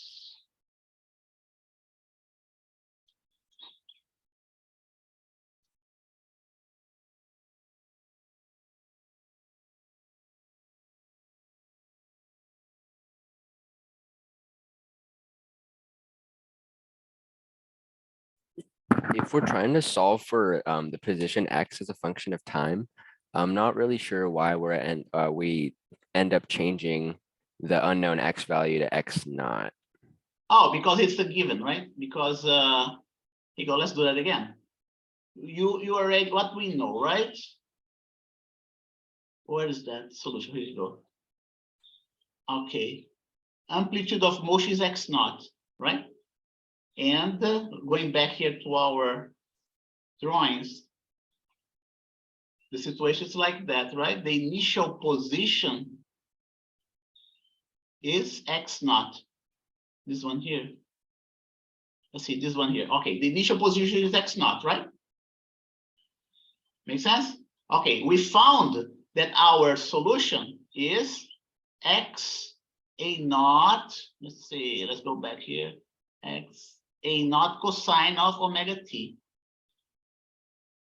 Okay. Okay. Let's see. Oh, here you go. We can do this one here. Okay, we found that our solution is going to be something like that, right? Here you go. Something like that, right? Now, I'm going to copy to initial. I'm going to put it here. I think that's okay. It's better this way.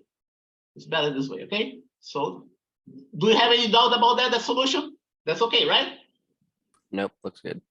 Okay, that looks good, right? And now we are going to look at the initial condition of this equation. Okay. The initial condition of this equation. And then I'm going to simplify, right? Simplify the initial condition of this equation. What's going to be, you know, t equal to 0, right? T equal to 0 right here, right? When you multiply everything by 0, what do you get? You get an exponential raised to the 0 power.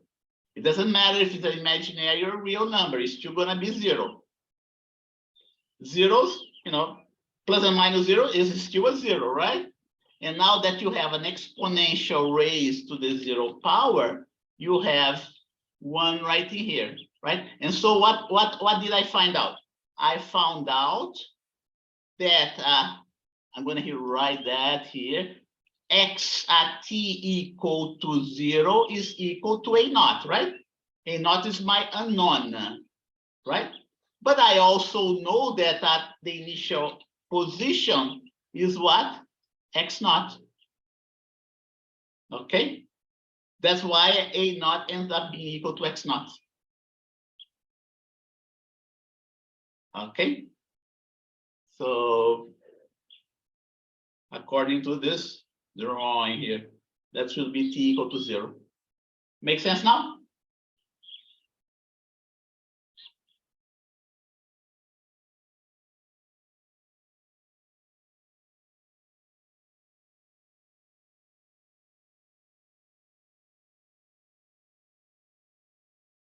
Okay, so that's the solution. And any more questions before we move forward?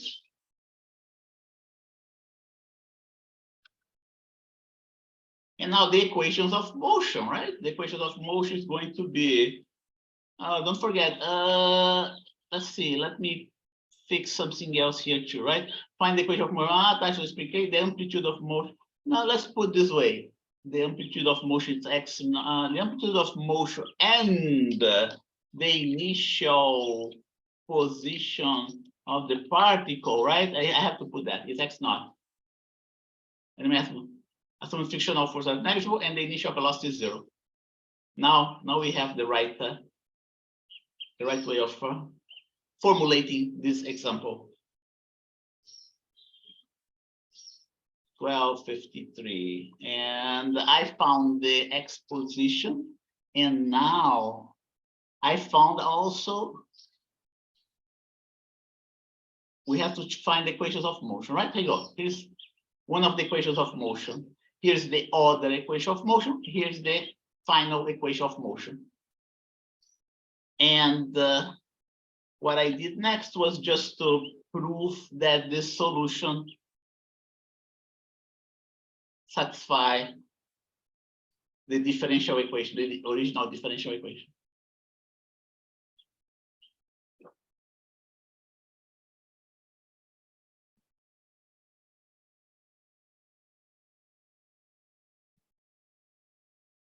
Okay, x, b, and t.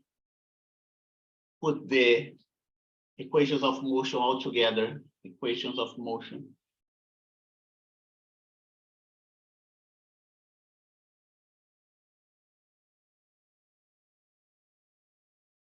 By the way, there's something interesting about the oscillatory motion. This type of motion is called simple harmonic motion. Simple harmonic oscillator, simple harmonic motion, SHM. Consider method to spring input oscillators, frictionless surface. This type of motion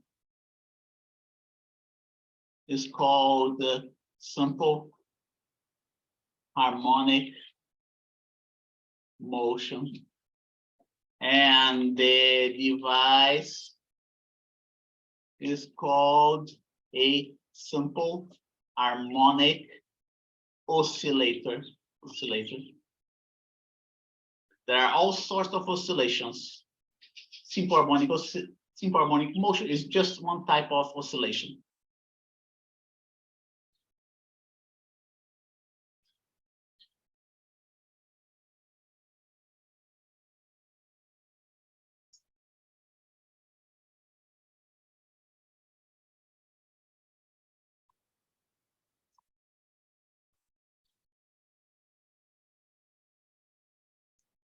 Motions.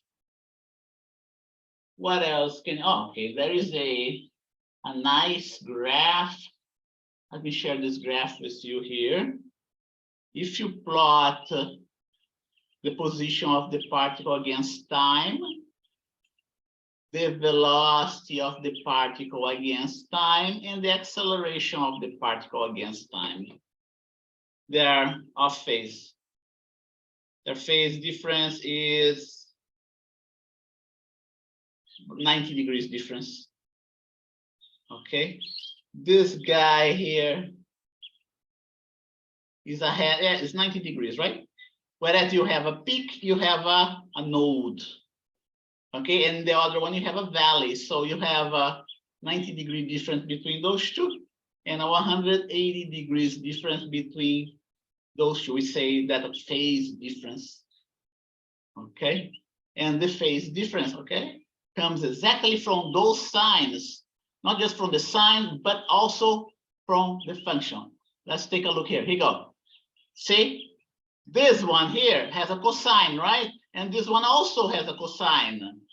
However, it also has a negative number. What does it mean having a negative cosine with respect to sine? It means that they are phased out by 180 degrees. Okay, in this case here, okay, the phase difference is 90 degrees because we have a sine here with a negative one. The negative sign, a sine function with a negative sign. Okay, that's what we have here, and I think we're gonna go for another break. Let's see, it's almost 1 o'clock. Oh, what else you have to think about? You have to think that there is a connection between simple harmonic motion and uniform circular motion as well. Okay, uniform circular motion the position along the x-axis also varies in terms of a cosine, either a cosine or a sine, depending where you, at which instant of time that you consider. Okay? So in simple harmonic motion, the x component in the uniform circular motion is the solution for a simple harmonic motion. Okay? So if you just get the shadow of a particle undergoing uniform circular motion along the x-axis, you're going to see that it is oscillating back and forth, just like we solved right now. Okay, so 1, 2, 3, 4, 5, 6. So we have 6 students. So let's go take our break and come back in 15 minutes for another 45 minutes of lecture. Like I said, these notes are in my, not only my YouTube account, YouTube channel, but also in my notes that I publish in Amazon.com. Okay, in Amazon.com, we have a little bit more of details. Okay, if you want to take a look there. And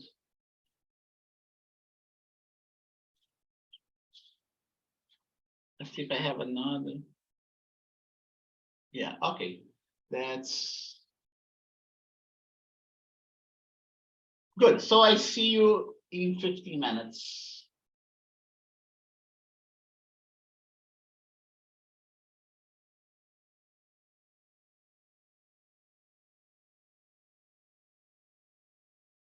Okay, I'm back here.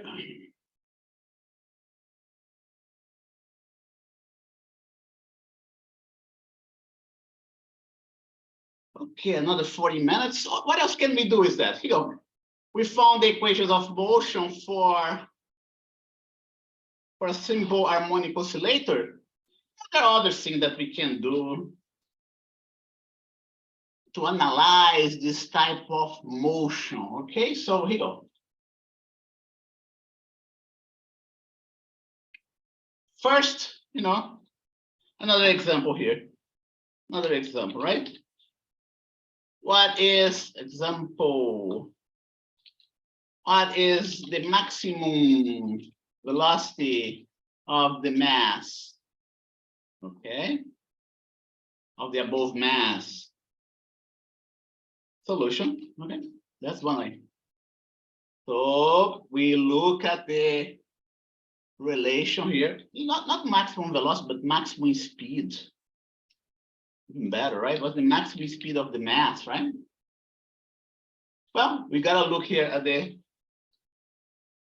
equation for the velocity, and we do know that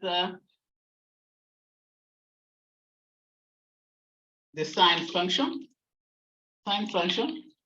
has values between -1 and 1. Consequently, the maximum speed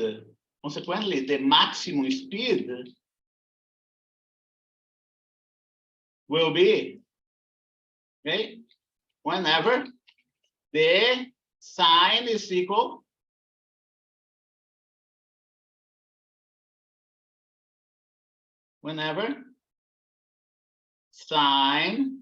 to plus and minus 1, right? Simple enough, right? Plus and minus 1. And don't forget, when we're talking about the speed, we are talking about magnitude of the velocity. That's what we're talking about.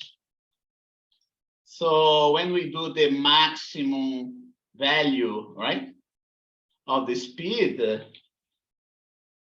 no, he doesn't like that. Here you go, but he likes that. We have to disregard this negative sign and put the sign between straight brackets, right? No, wait a minute. Let's put it this way. Is speed, I gotta write down a better way. is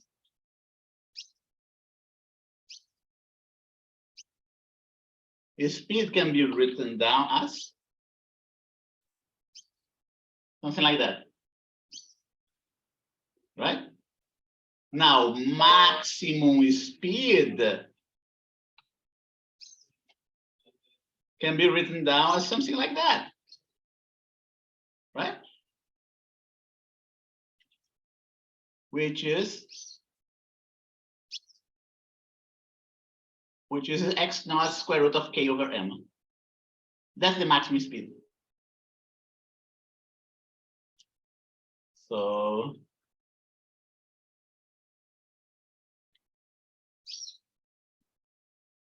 there you go, like that. What else? Maximum velocity. What's the maximum velocity? No, maximum acceleration of the mass. What's the maximum acceleration of the mass? Okay. Going back again to our acceleration.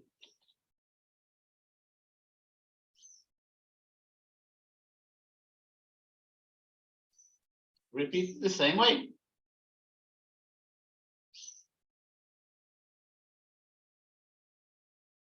Let's even put that maximum magnitude. What's the maximum magnitude? Okay, magnitude of the acceleration.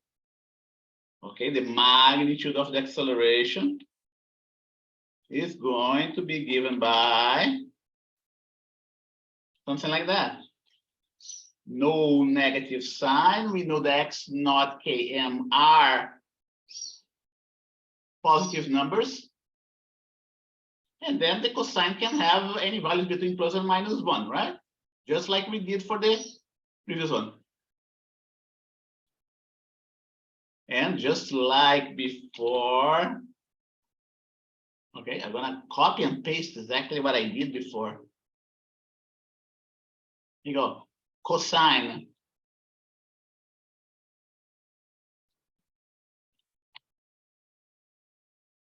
Okay. We do know that the cosine function has values between minus 1, consequently the maximum. Okay. I put here in a different line. Consequently, maximum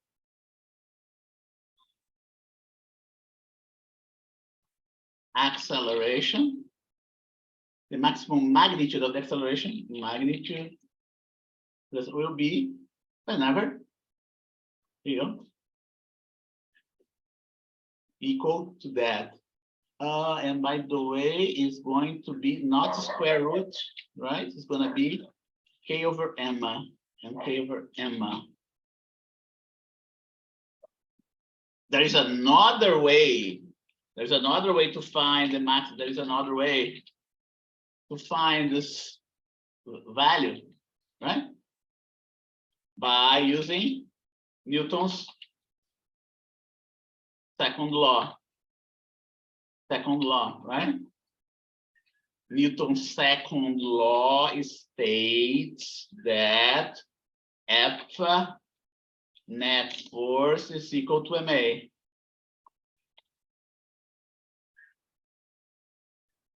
Okay. Consequently, we can rewrite that in terms of magnitudes as well. Mass is always positive, so we put the magnitude right here.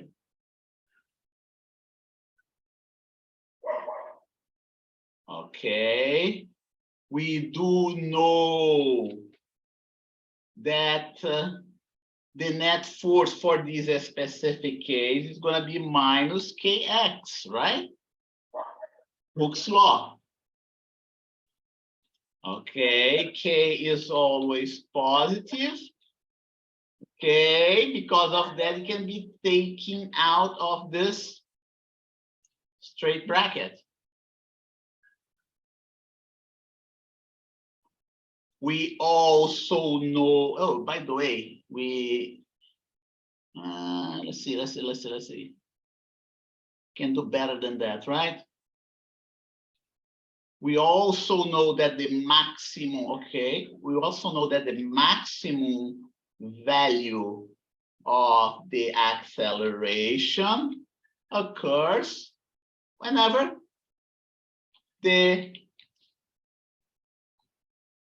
whenever you have the maximum distance from the equilibrium position.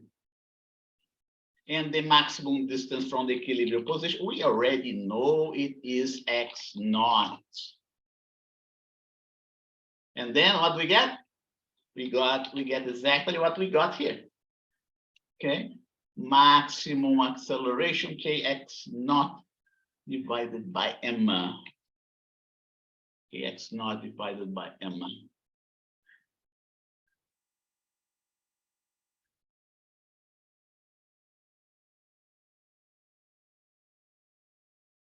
Like that. Just another way of, and there's another interesting problem that we can do. We can find example, another interesting example. Find the period of oscillation. Okay.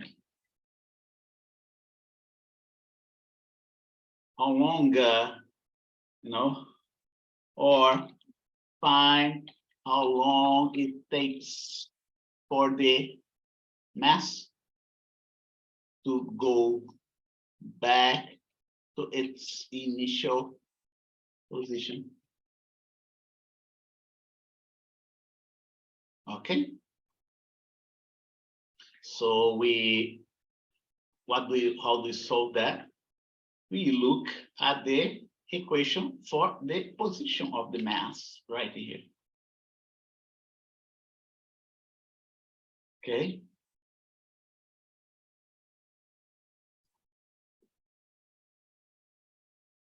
We do know that at t equal to 0 seconds, right? The position is equal to x naught. Okay. So the question here, how long it takes? So how long? The question is how long it takes for the mass to go back to this same position. Okay. That's what the period is all about. So I'm gonna put it that's what the period is all about. Okay. So the situation is like that.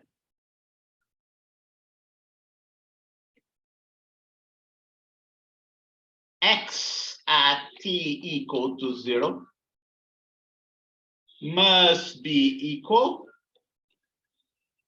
to x at t equal to the period that I'm going to call capital T. That's how we do it. That's how we do this problem. Okay.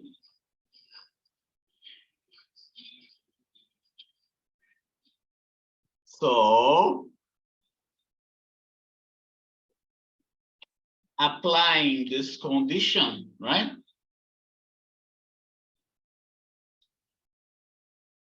Applying this condition, don't forget, x equal t equal to 0 is going to go on the left side. That's going to be 0, right?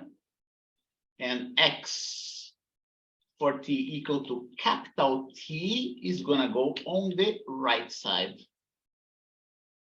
Like that. That's how we do this. That's how we solve this problem. We know that cosine of 0 is 1. Right? We also know that x naught cancels out with x naught. And that's the condition for the period. The cosine of this thing here must be equal to 1. Okay, we do know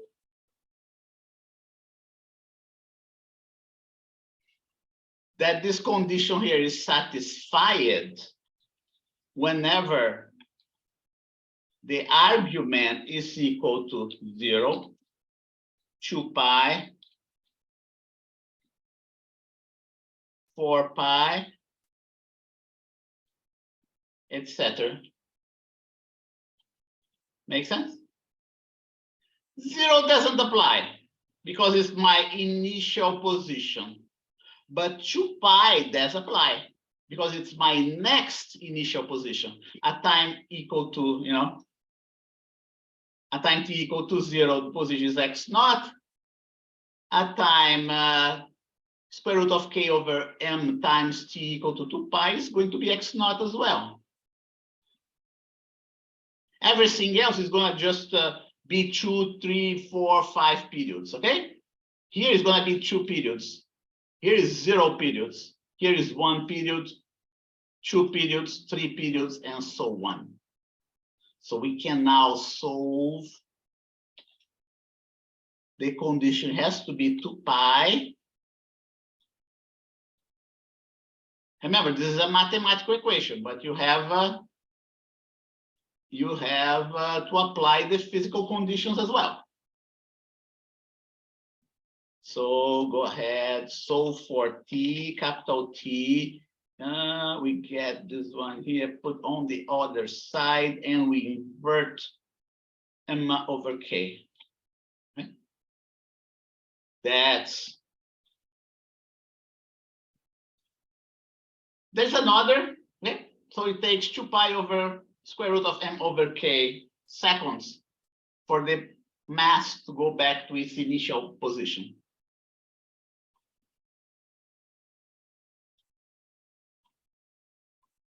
So there's something else called, what about the frequency? Find the frequency, another example, right? Find the frequency.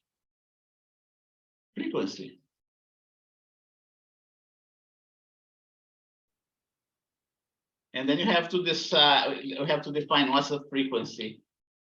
What is the frequency, right? Okay. Okay, the period. I'm going to give you a hint. The period is how long it takes for the object to go back to its initial position, right? The frequency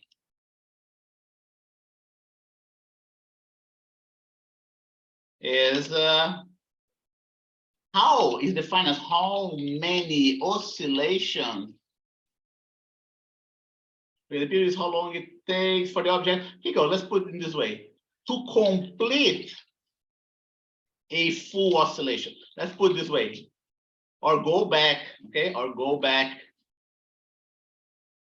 to its original position. In this case, it's to complete a full oscillation. The frequency is the opposite. The frequency is how many oscillations you get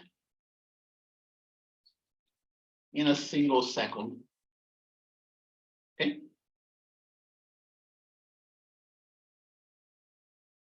So because of this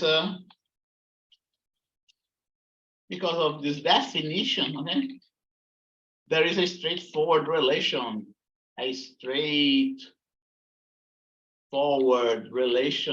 between frequency and period.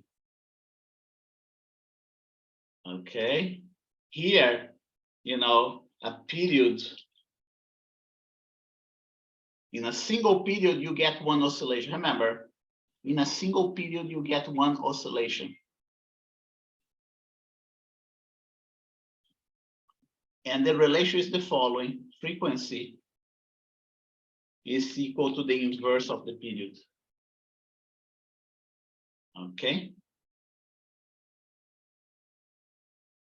So all you have to do is to substitute this equation.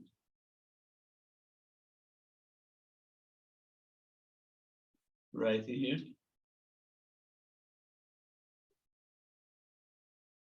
Okay.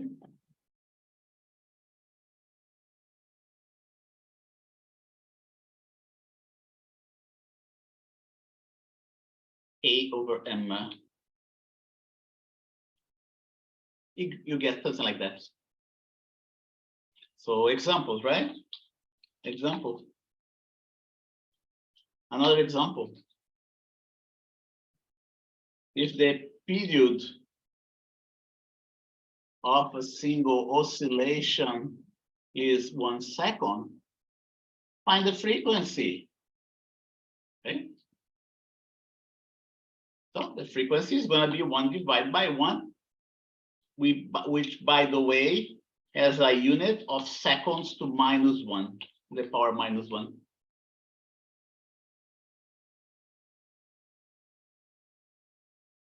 By the way, this unit that you see here appears so frequently that we give it a name. We call it the hertz. Okay. Another one, if the period of a single oscillation is 2 seconds, what's going to be the frequency? It's going to be 1 divided by 2, half hertz. Okay. If the period of a single oscillation is half a second, the frequency is going to be what? 2 hertz. 2 hertz. Go. That's 2 hertz here, that's half hertz here. And so on. But when I use this idea of frequency very frequently, period is an easier idea to understand, to grasp, right? But frequency is just the inverse of the period.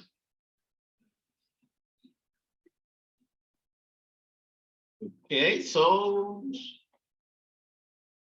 we have, so let's see what we have covered so far, right? We have the idea of amplitude is x naught. Then the period t, which is amount of time it takes to complete a full oscillation. Okay. Frequency.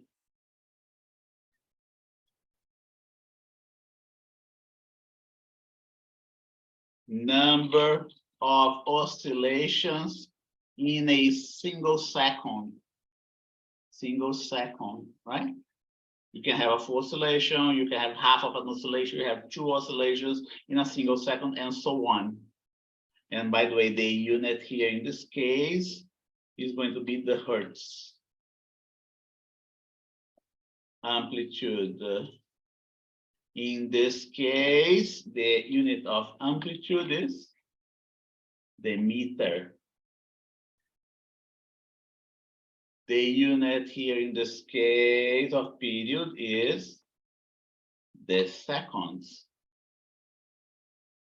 Those are the ideas. And there's another one, another parameter that we define because it's very convenient to use it. Okay. Another parameter we define is the angular frequency. You're going to see that very frequently when we start covering waves. Okay. It's represented by the Greek letter omega. And the relationship is very simple. Okay, so here you go. Omega is 2 pi times the frequency. That's it. Okay. Or let's see. 2 pi, right? Right in here.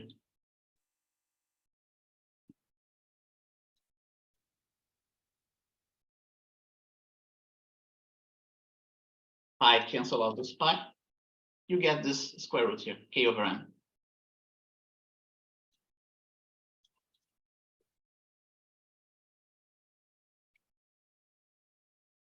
Can you remember that? Angular frequency is just 360 degrees times the frequency. Okay?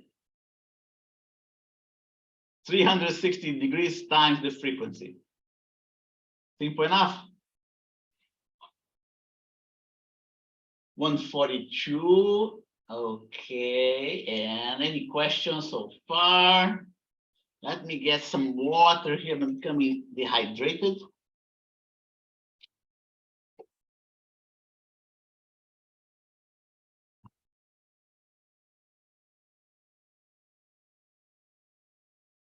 And we can go for some other things too. Okay. Another topic, another important topic that we cover in this chapter is energy considerations in simple harmonic motion. Okay. So if there is no friction, then energy, not just energy, but mechanical energy must be conserved, okay? And mechanical energy is defined how? We usually represent mechanical energy by the letter E, right? And we write like that. Mechanical energy is kinetic energy plus potential energy, right? We go, let's go another step here. Remember that kinetic energy is what? Half mv squared. And potential energy in this case is going to be the potential energy of the spring, the elastic potential energy, which is half kx squared, right?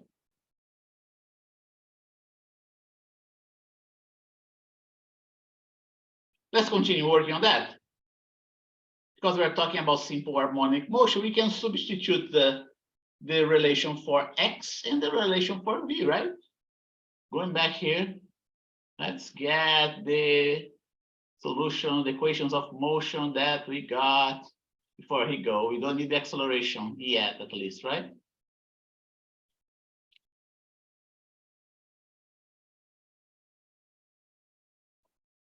X, right? Let's see what happens. Okay, just from the bat, right? You already know that there is no friction. Consequently, the total energy must be conserved. So this parameter that you see here must be the same no matter what, no matter the instant of time. Let's see if you're going to get that. Okay, I don't need that. Okay, I'm going to repeat that, but then I'm going to substitute it here.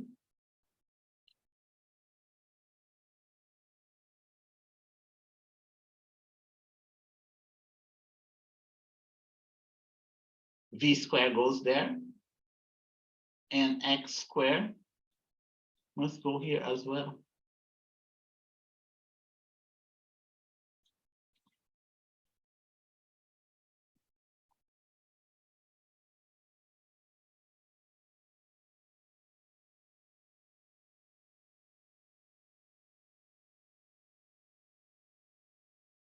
Going.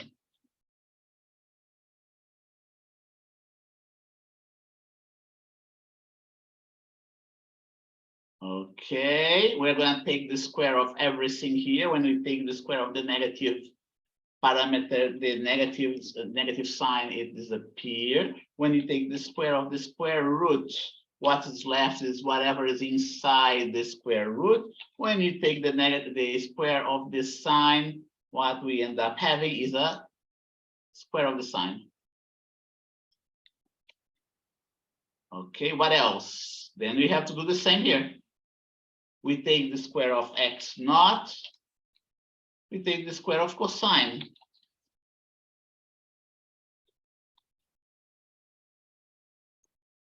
Okay, like that. Let's see what else we can do. We have half here. I'm going to bold face it.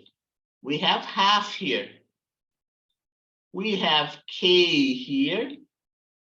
We have k here. We have x naught square here. We have x naught square here. And wait a minute. What happens to those masses here? They cancel out, right? So let's go to the next step.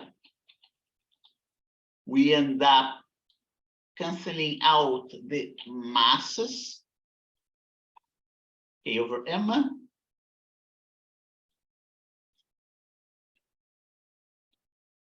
Okay. All those terms that you see here are common. Consequently, they can be factored outside a parenthesis. And what is left, okay, this term here disappears, right? Because it's already factored out. And what is left is this sine square plus cosine square. And then what do you get? Remember I told you we're going to have conservation of energy, mechanical energy. Yeah, we do have conservation of mechanical energy when we do the mathematical manipulations. K is the same, x naught doesn't change. It's the initial position, right? Consequently, energy is conserved. Mechanical energy is conserved.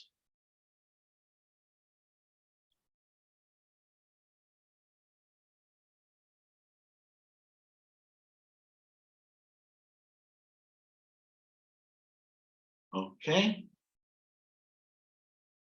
10 more minutes to go, 1:49. And let's write separately. I want to write the kinetic energy and the potential energy separately. Kinetic energy.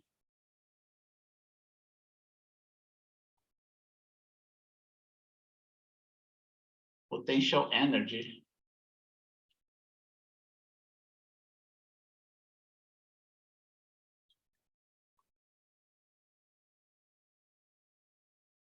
So you don't forget.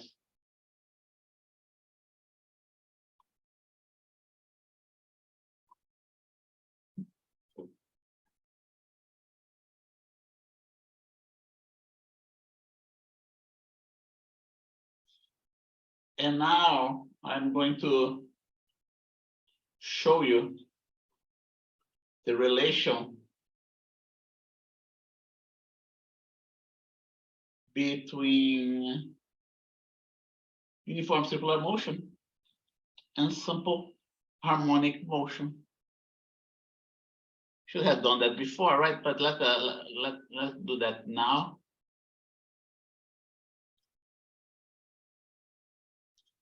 Page break. Okay, one-dimensional simple harmonic motion is equal to x dot cosine of this term here. In a 2D motion, the x component of the particle undergoing uniform circular motion is, is given by the cosine multiplied by the radius of the circle. Okay, it's very similar, those two relations. The y position is a sine. End up getting a sine. Velocity, okay, we get something like that, and then we get something like that as well. Because this term here is a velocity, this coefficient that you see here must have units of velocity. And it's possible to prove that. It's possible to prove that, okay? Here is Newton per meter, here's kilogram. And here is meter. So this term that you're going to see here are going to have is going to have units of velocity. Acceleration, x naught, km, and here you go. We get something similar. Negative, negative, cosine, cosine. Okay.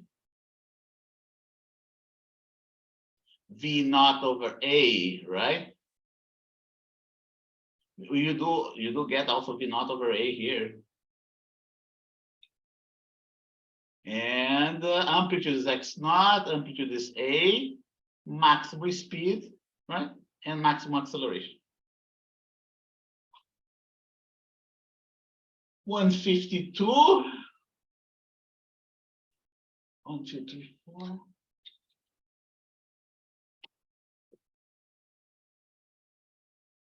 Any questions about that?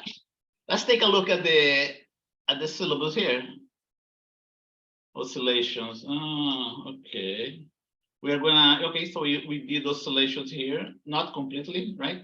There will be more to come. We have another meeting on oscillations. And what I want to do for the next oscillation is going to be the simple pendulum. And that is, a step-by-step procedure to derive the equation of motion for a simple pendulum. You're going to see that, and then you're going to do this physical pendulum. Let me just write that down here. Next in line is the simple for oscillatory motion, the simple pendulum.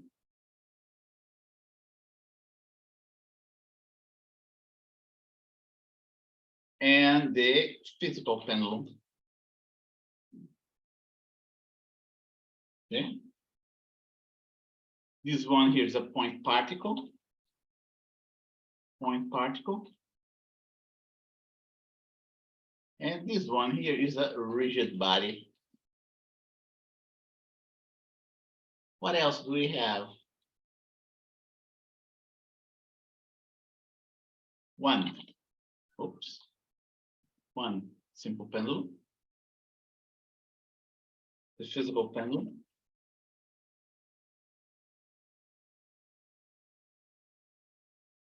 What else?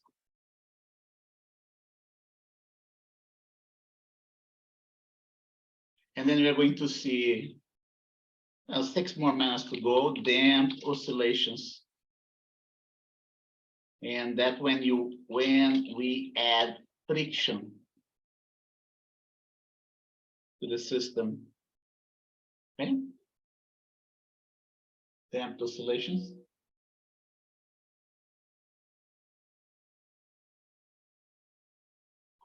You add friction or drag to the system.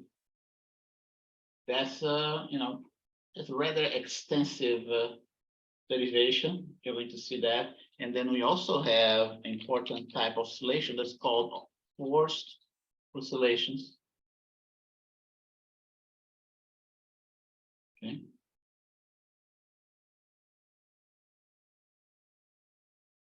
Let's see how many we have. Total 5, right? And that's in order of mathematical difficulty. 5 types of oscillations. 5 types of oscillations that we will be deriving. And the next 4 more types of oscillations, right? That we are going to derive in the next meeting, okay? So I want to terminate it right now. And I'm gonna have office hours.